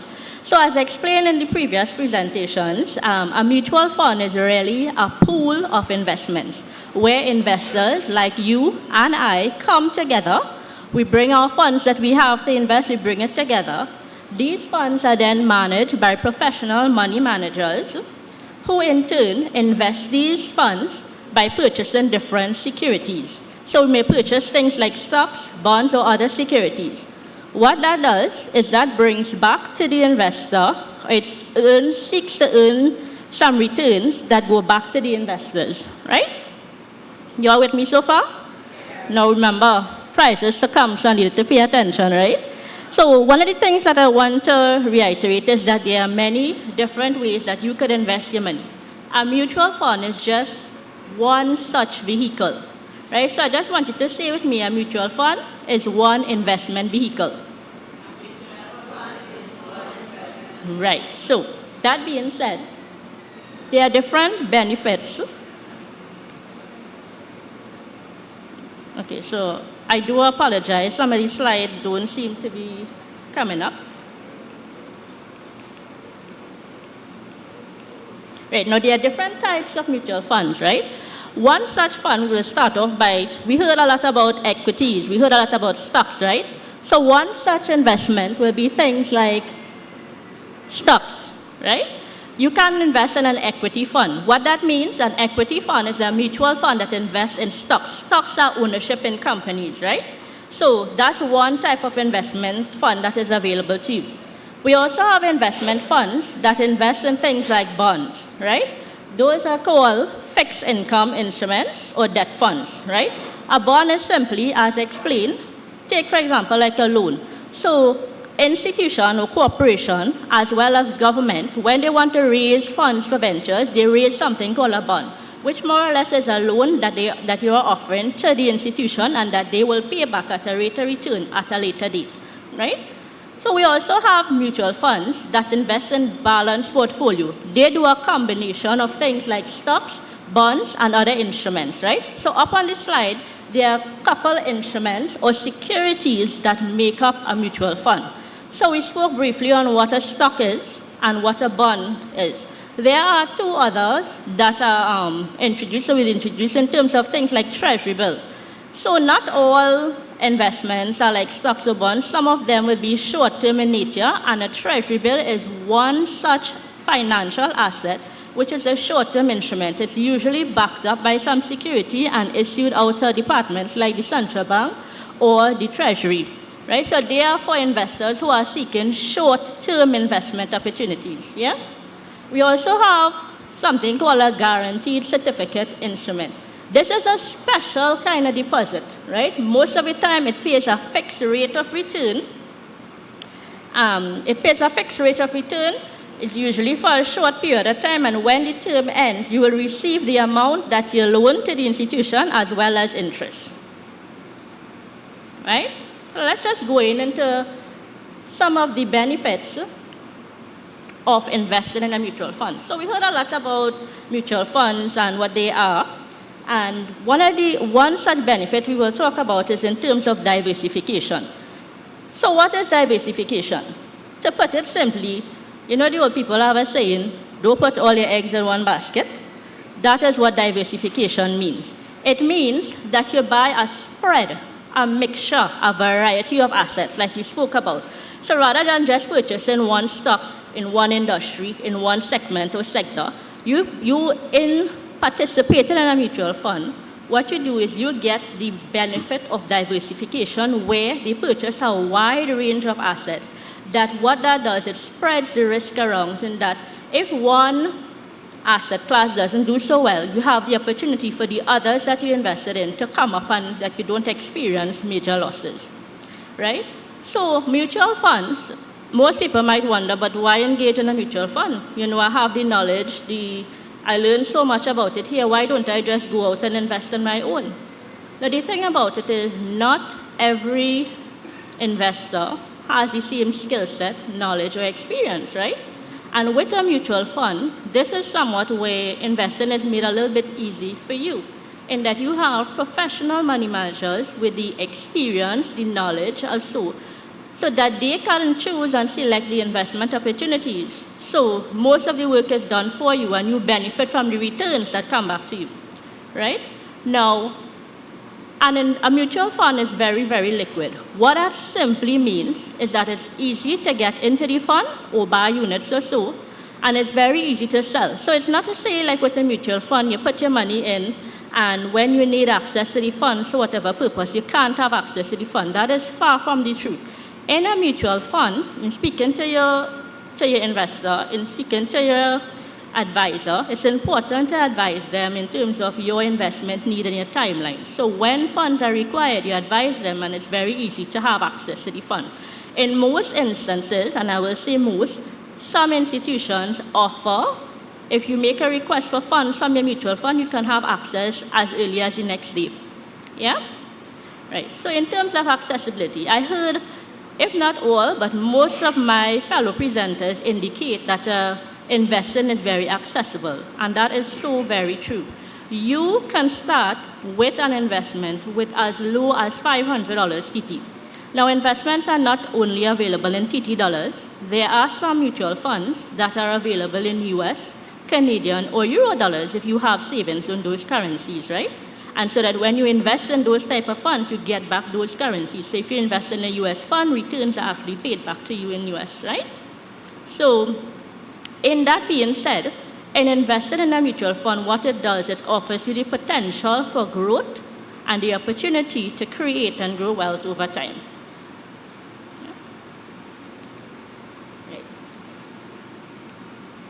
Right. So, ready to get started in terms of investment. Remember what I said before? That in a mutual fund is one such investment vehicle. Right, so what's happening with a vehicle when you're ready to drive? We have gears and levers, right? Same thing applies for a mutual fund. There are three main levers that are involved in a mutual fund. So the first lever that we want to talk about, the first gear we want to activate when you are looking at a mutual fund or in terms of investing is knowing how much to invest. To know how much we need to invest, we first need to have a goal in mind. We need to know what are we investing for. Someone spoke about it. Are you investing for retirement? You might be retiring in a couple of years. You look at, as my presenter before indicated, you look at your pension you're going to receive and you say, no, I won't be able to live on that. I want to be able to afford certain things I was affording while in the employment. And you say, okay, how much do I actually need to put aside, to invest, to save, to be able to do those things? You might have children starting primary school and you want to consider college funds for them. We spoke about investing early and building up that nest egg, right? So the first important lever is knowing how much you need to invest by knowing what your goals are.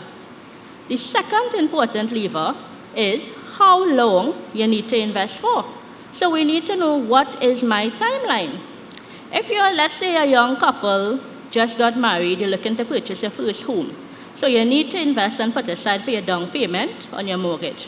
You might be saying, okay, we have 2 or 3 years to go, right? So you also need to know, in your goal, you need to understand, well, one, what your goal is and how much you need to have. And the next thing you need to know is how much time do I have on my side?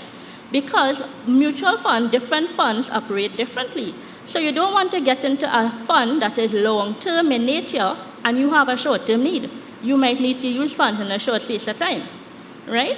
And that being said, there's risk in everything. Investments are no different. You walk outside on the road, there's risk in that. I mean, there's risk in every area of your life. Investment is no different. Not all investments are created the same, and some are more risky than others.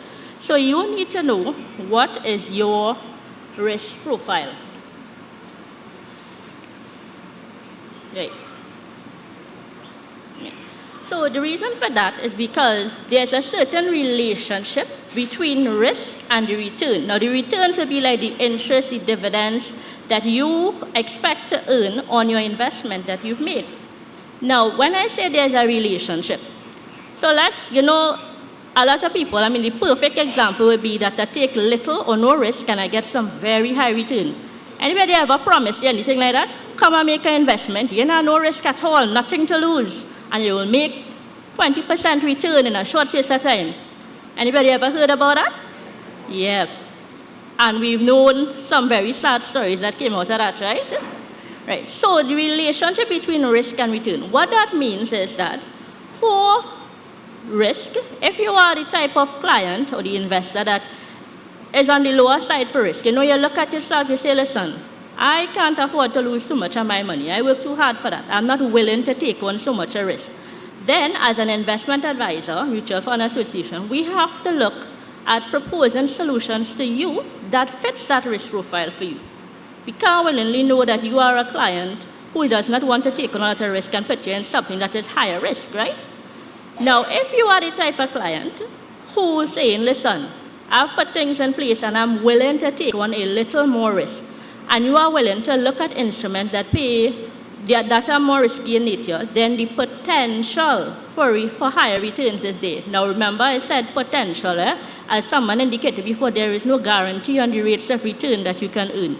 But just the potential that if you were to take on some higher risk, that there's the potential for higher returns. Doesn't always work out that way, but in most cases, right? Right. So how do we know, as a mutual fund advisor, what is for which client? Which mutual fund is for which client? Well, one of the things that we have to do is we have to look at the profile of the client. Right? Now, you have people sitting down next to you. They may be working with you, otherwise maybe the same age group with you. That does not mean to say that each and every client has the same risk profile. As an investor, we must have a discovery with each and every client. Sometimes you hear a friend, a family tell you about an investment that they made and they did so well on it, and you should go into it too. We want to advise against making decisions like that, right? It's important for you to sit down and do your individual profile. Know what your profile is with an investor before you make a decision and getting into a mutual fund or any other type of investment for that matter, right? So what are some of the things that we consider when we look at a profile for a client? Well, we take things into consideration like age, your disposable income, how much income is available to you. We take things into consideration like your dependents, how much people you have that are dependent on you to earn an income. We look at your investment knowledge and your skill. Are you a new investor or are you already invested and looking for another instrument? We also look at how the timeline, how much time you have available in making this investment before you need to withdraw your capital. We look at your goals and your objective. And this little illustration there with little boat, let's just say that was the investor. And we spoke a bit about risk and think about the waves as the risk. So we could have low waves that have low risk, and as we go up and the waves get a little bit choppier, the risk involved. That being said, this is taking a comprehensive view of you as an investor, and only then and there can we propose the relative mutual fund or funds that will be available to you that suits your needs. You are with me so far? Right. Right? So it's very important to start your investment plan. If you don't know what you want to achieve, you won't know how to get there, right? So it's important to know what it is you're investing for, have a goal and objective in mind. Start thinking about, your short-term investment needs, medium and long-term, and then, you start, you'll do your research, talk to advisors, and see which plan can actually help you in achieving that.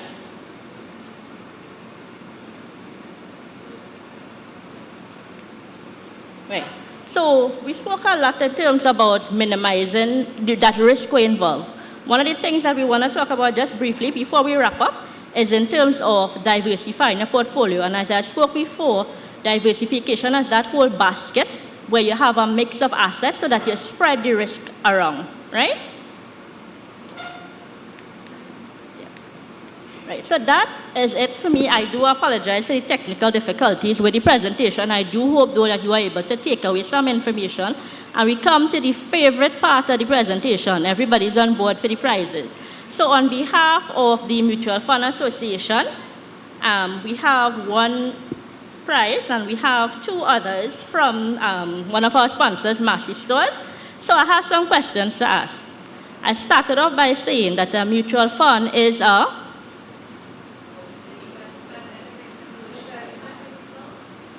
right, yes. So we started off by saying that a mutual fund is one such a vehicle for investment. An investment vehicle. Thank you very much. Yeah. The next question that we want to ask is that there were several assets that could make up a mutual fund. Could anybody just name me two of those assets? Any one of those two securities that can make up a mutual fund?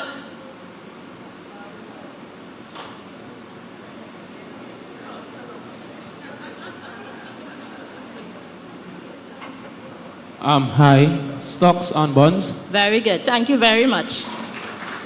And the last question is, there were three gears, three levers that we spoke about. Can anybody advise me what those three gears were?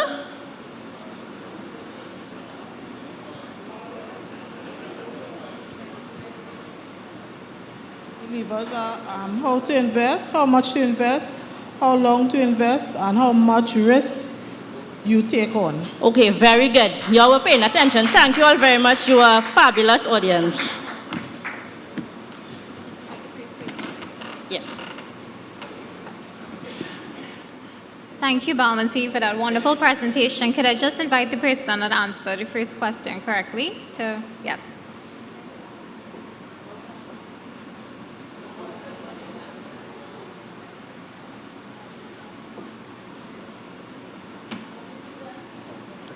And this is a $500 voucher courtesy MFAT, so thank you. Sorry.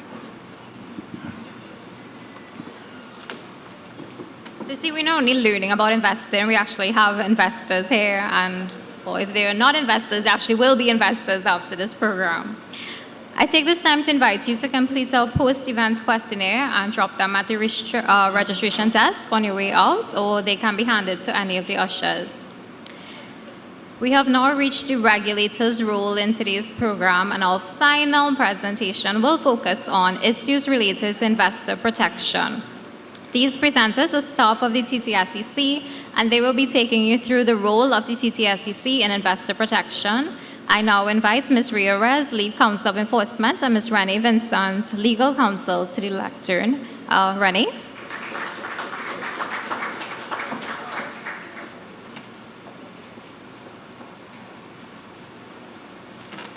Good night, everyone. I stand on the already established protocols.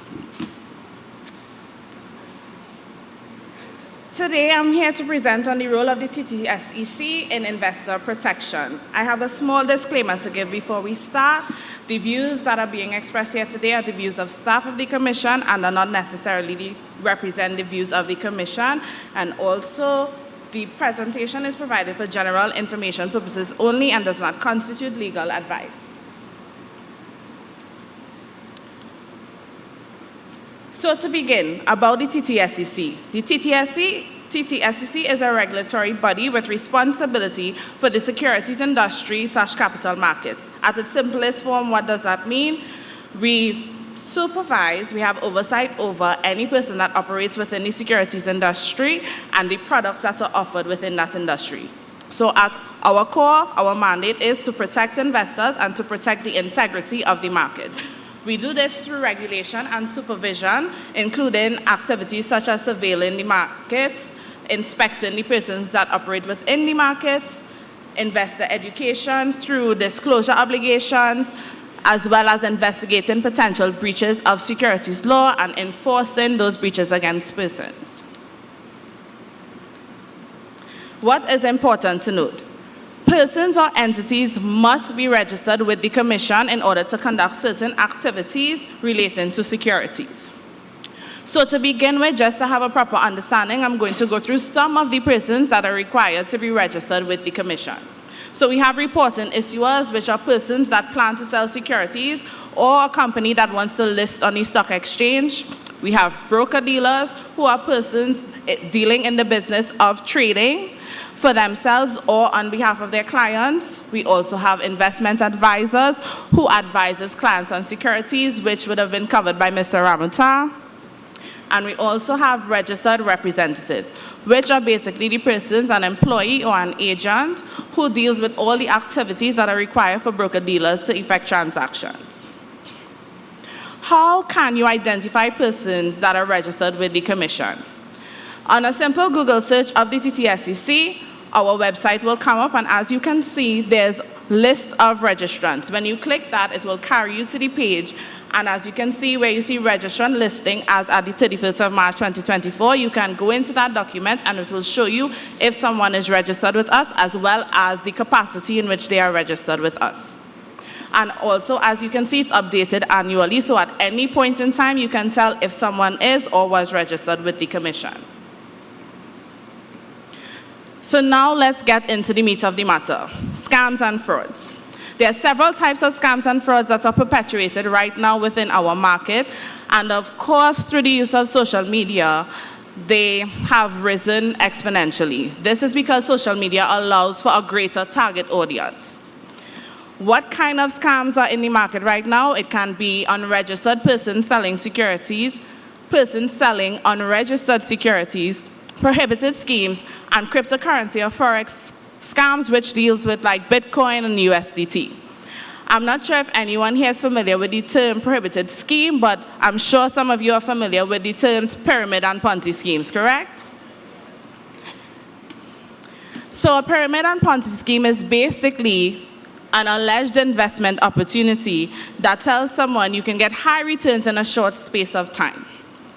The difference between a pyramid and a Ponzi scheme, while both of them pay returns based on the investors that are coming into the fund, a pyramid scheme specifically gives you your return based on recruitment of other persons. Therefore, if Ms. Reyes, my colleague, decided to join me in a pyramid scheme, if she was the promoter, the organizer of that specific scheme, she would say, join now. All you have to do is invest $10,000 with me. You could get half of that in returns by the end of the week. I did it already. I got my profits. And so what would happen is I would join and probably, tag along my two sisters, and then I would get my returns based off of my sisters joining. And so what will end up happening, I'll use the terms that's on the example, me being the first generation will be paid by my sisters who are the second generation. And when they bring in persons, third generation, fourth, and it continues until the scheme crashes, because at some point we run out of people. Also, in terms of cryptocurrency, e-commerce, these are also being utilized because, unfortunately, not a lot of people are educated on this type of scheme, and therefore persons get manipulated into entering it based on them telling them you can invest TT dollars and you will get back US dollars. So not a lot of persons understand that it's an e-currency and it's not actual money, physical money. What can the TTSEC do to persons that operate these scams? Persons who establish or operate these scams can be fined $10 million and imprisoned for 10 years. But it's not just the person that operates the scam, it's also the people that knowingly participate in it or knowingly advertise and invite other persons to the scam. So persons who knowingly participate can be fined $5 million and imprisoned to 5 years, and persons who knowingly advertise and invite persons can be fined $2 million and imprisoned to 3 years. So this is why doing your due diligence and being cautious before you enter into any investment opportunity is important. So now we're going to move on to some examples. The first one is Heritage Petroleum. Within this month, Heritage Petroleum had to put out an advisory indicating that the ad that stated that they had shares for sale was fake. So I'm sure in the second still picture, a lot of you might be familiar with Kyle, who's a popular social media influencer right now. So what we're going to do is just show two videos, one with him that shows an example of a scam, and then the other with someone, unfortunately, who fell victim to a scam and the impact that it had on him. Oh, the helicopter. Park the helicopter in properly. All right, let me call you back. Yay, what's going on? The name is Scammer. Now, the fact that you're here, that means you start right. You want to change your life. And I can provide that for you. Now, it's simple. Everything in life is networking. Everything is networking. Or everything in life is networking. Right? So we have the better life. That involves me. That's me here. Right? All you need after you get me is you. Believe in yourself. 2 people.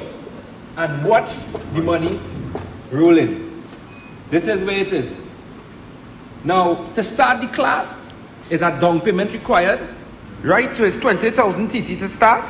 And if you have a car keys as well, we need to get around for some of our employees, right? So you can organize that. I think I'm good. Financial freedom is where life is, you know. Yeah, I think I'll... Listen, sir, you don't want to change your life. Remain the way that you live in. I'm in the process of having to sell my house and reorganize my life. I've got maybe 2 or 3 months worth of usable cash left, and that's it. Stephen Carr of Meaford, Ontario says after watching a video on YouTube, he decided to reach out to a company which promised he could make money trading commodities, foreign currencies, and cryptocurrencies. He started off with a small investment and says it appeared his funds were going up. What I didn't know at the time is this trading platform I was working on was a simulation. It wasn't connected to anything. Carr says over 3 months he handed over $498,000 to criminals. He was told his investments had more than doubled, but when he went to take money out, he couldn't. I'm devastated. I have spoken to several recovery firms, but they're all in the same boat. A lot of them are fraudulent themselves. Carr reached out to CTV News hoping by sharing his story, he can prevent others from being scammed. If I can get conned, then a lot of other people can get conned. So now it's time to speak about red flags. How do you identify if you are being scammed?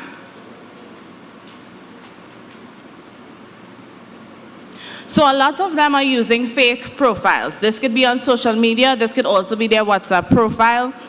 They use generic pictures. They also use artificial intelligence as well to create legitimate-looking websites, legitimate-looking pages, documents, everything that you can possibly think of to entice you into believing that the investment opportunity they are offering is legitimate. They obviously continue with false promises. If you invest this amount, I can double your return in a short space of time. As would have been indicated in MFAT's presentation, high returns are usually associated with high risk. So if someone is peddling a high return for a low risk, you know that this is a red flag to look out for.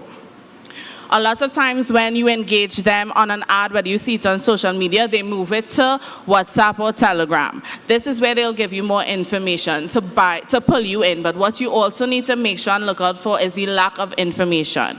Yes, they are selling on an investment, but they can't tell you what they're investing your money in, how they plan to reap the return.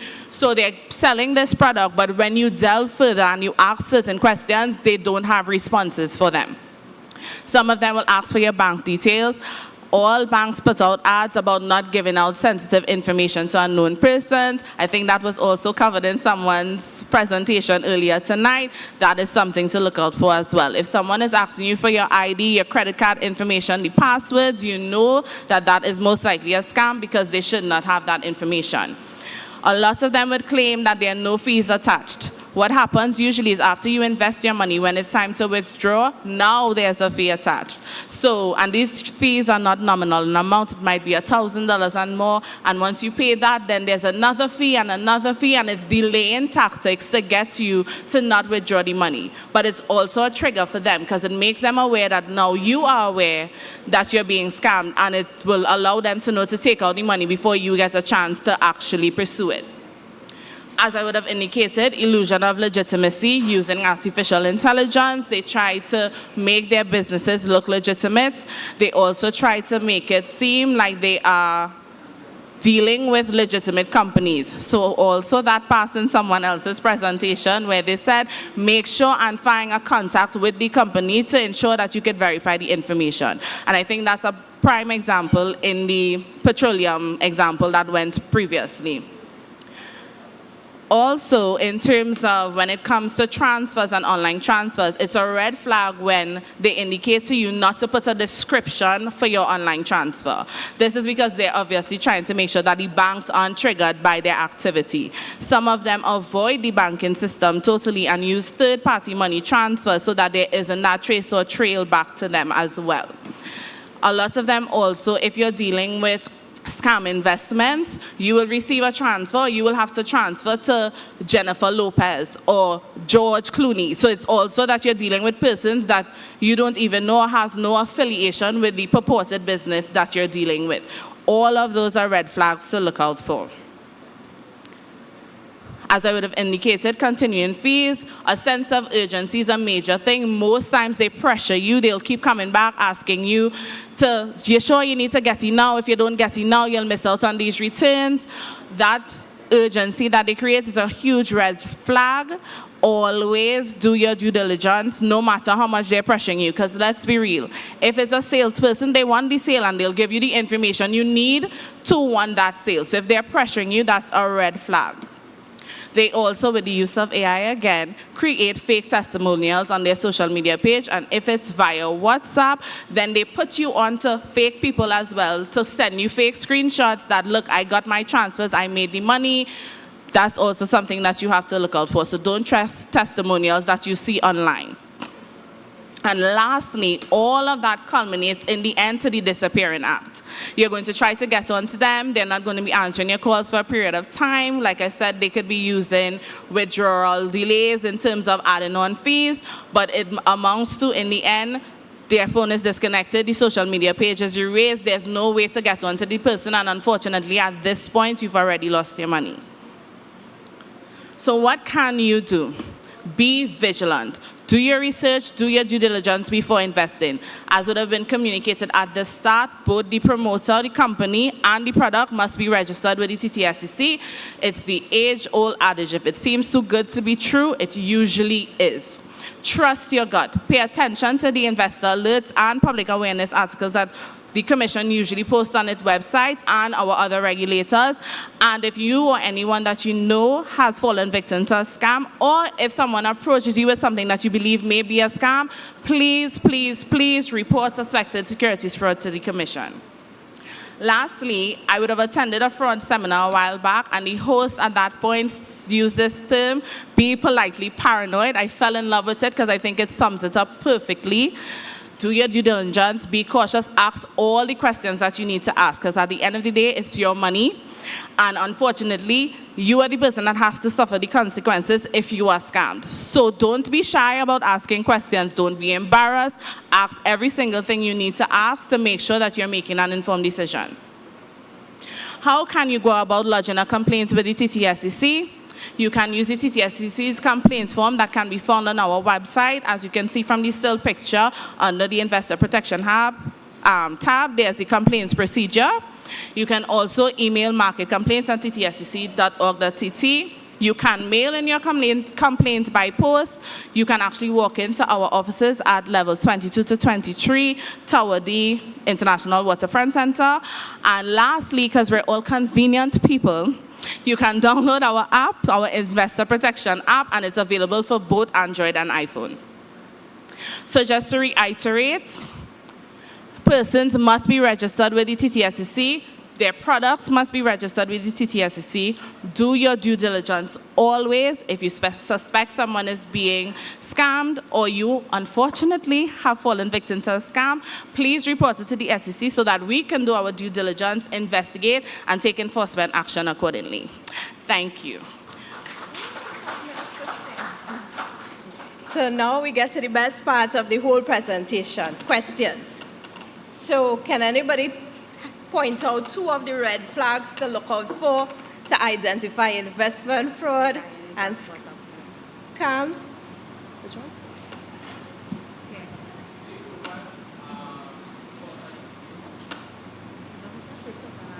Sorry.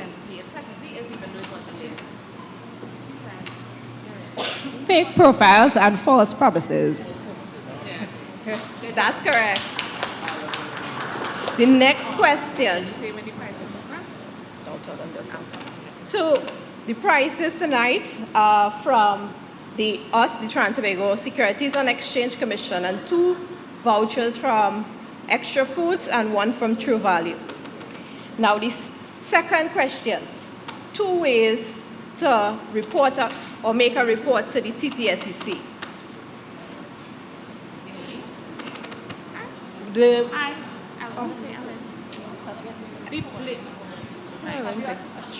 Through the app?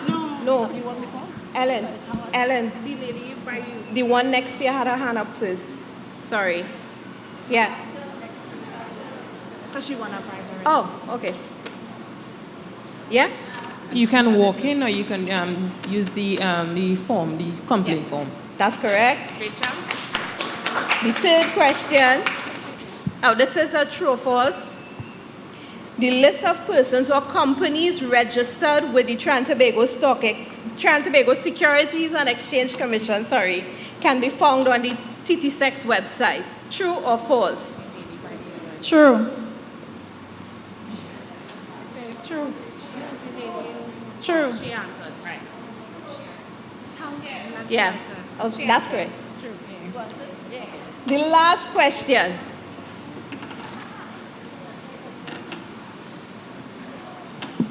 The last question. The Trinidad and Tobago Securities and Exchange Commission sells shares to the public. True or false? False. That is correct. That is correct. We regulate and supervise the securities industry. No, the price. The first question, the person who answered the first question correct. Can you come up, please?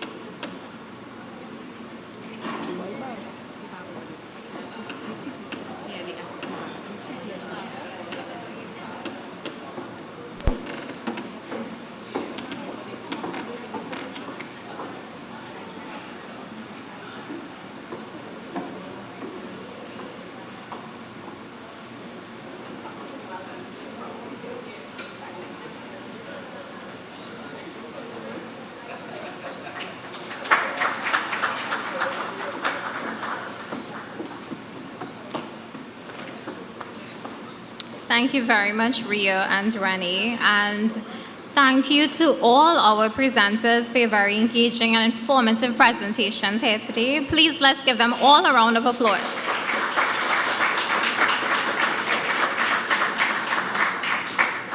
I now move to the vote of thanks. I would like to invite Dr. Dana Latoya Bob, President of the Association of Village Councils for St. Andrew and St. David, to the lectern.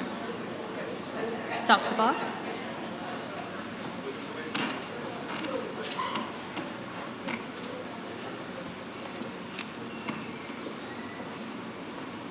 Thank you, Madam Chair. Good evening, ladies and gentlemen. All protocols observed.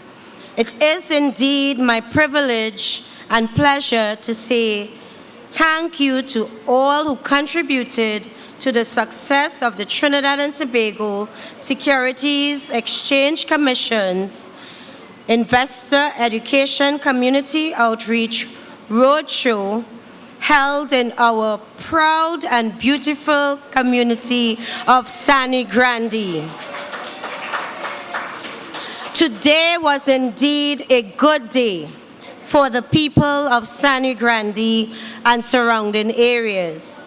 At this time, I would like to take the opportunity to thank Mr. Kester Guy, the CEO of TTSEC, for making Sangre Grande the second stop in his organization's Investor Education Roadshow series.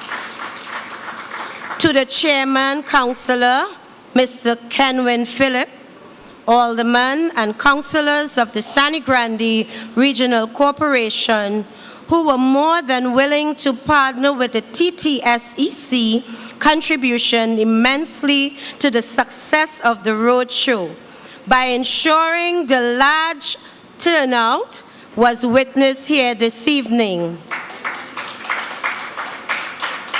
And to quote Vice Chairman Hossein, from his opening remarks, we recognize the need to build strong, resilient communities and financial literacy, for it plays a fundamental role in achieving that goal.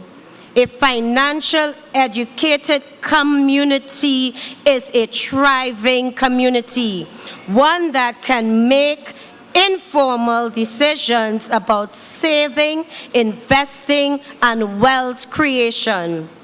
A special thank to you, Alderman Susan Holder, the Corporation's Social Welfare Officer, and Ms. Stacy Balrup, Local and Economic Development Officer of the Corporation. We can all agree from the many informative presentations that the objectives of this roadshow was indeed achieved. Ms. Ellen Lewis, Manager of Cooperative Communication and Education at the TTSEC, thank you so much for sharing insights on the TTSEC's Investor Education Program. To all our presenters, thank you so much for your informative presentations. To Mr. Dominic Stoddard, Financial Services Ombudsman, we truly appreciate the central bank's presence and support towards empowering communities with information to improve their financial well-being. Thank you, sir.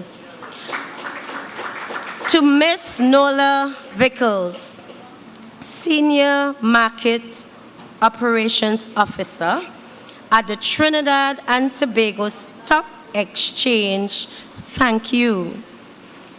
To Ms. Balmatic Mingwan Mohammed, did I get it right? Good. Investments and Welfare Creation Republic Bank Management Limited, who presented on behalf of the Securities Dealers Association of Trinidad and Tobago, thank you. Ms. Ria Reyes, Lead Counsel Investigations, and Ms. Renee Vincent, thank you. Thank you for the information you shared and for addressing the many questions posed by the audience. A special appreciation to the sponsors of the tokens and giveaways. Now listen to them. SDA-TT for sponsoring a voucher of $500 to invest. MFA-TT for sponsoring a sponsor of $500 to invest. Extra Foods Limited for donating the grocery vouchers. True Value Supermarket for also donating the grocery cards, gift cards, and Massey Stores for donating grocery gift cards.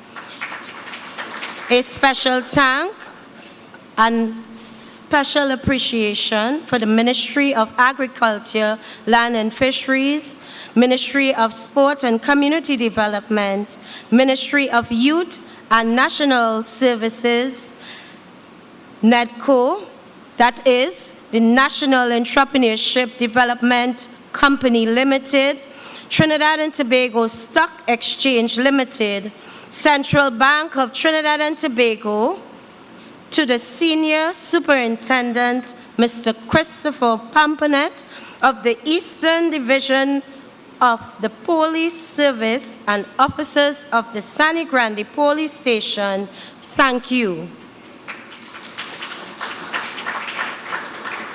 To the management and staff of the Duranta Community Center, particularly Mr. Zion Charles and team, for making this venue ready and accommodating for all our guests.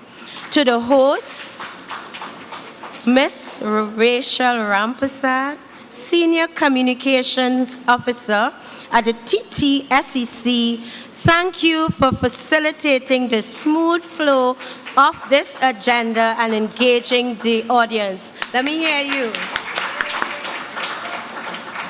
And finally, a special thank you for all who took time out of their busy schedule, the participants and the villagers of this region, Toko, Sangre, Grande, St. Andrew, St. David, of the various village councils and the community councils, community groups and NGOs and NPOs. We thank you for answering the call to be part of this, and I hope not the last, investor education session.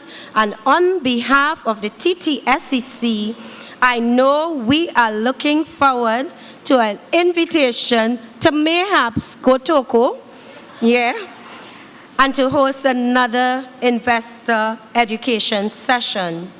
I am hopeful that from a community level, dialogue and partnership with the TTSEC will continue after today as we engage in empowering individuals and communities through financial education. Ladies and gentlemen, I thank you for your attention. Blessings to all. Good night. I now hand you back to Miss Rachel.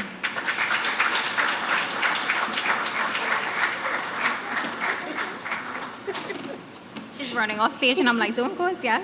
I would like to invite Miss Ellen Lewis, Dr. Bob. Thank you so much, and we have a little presentation to show our appreciation to you.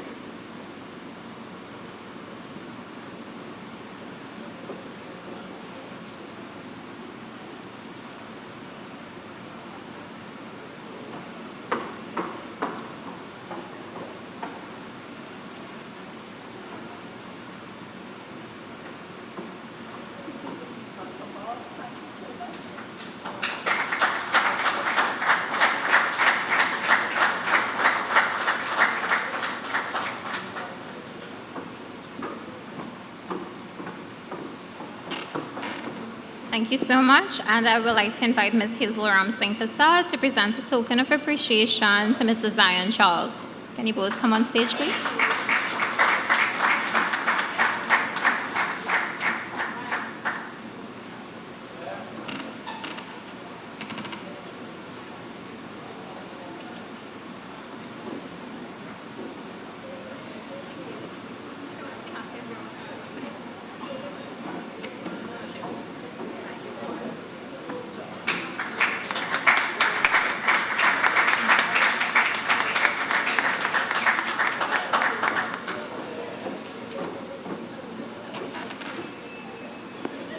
Okay, so this brings us to the end of our second Investor Education Community Outreach Roadshow.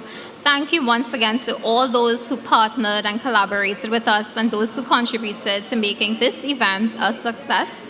And to you, the wonderful audience and members of the Sangre Grande community.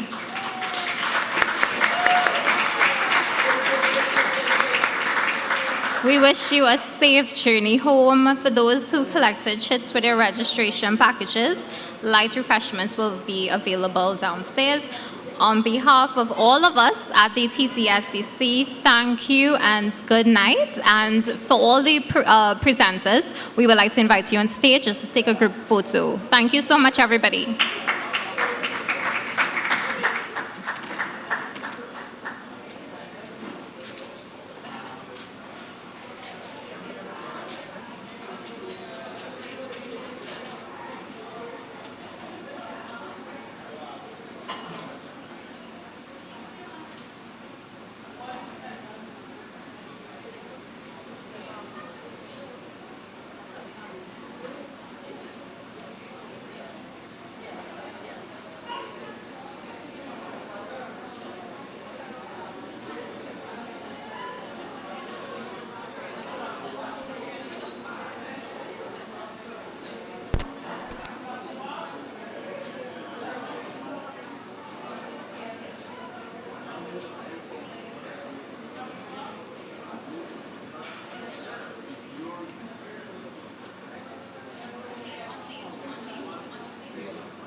Hi, sir.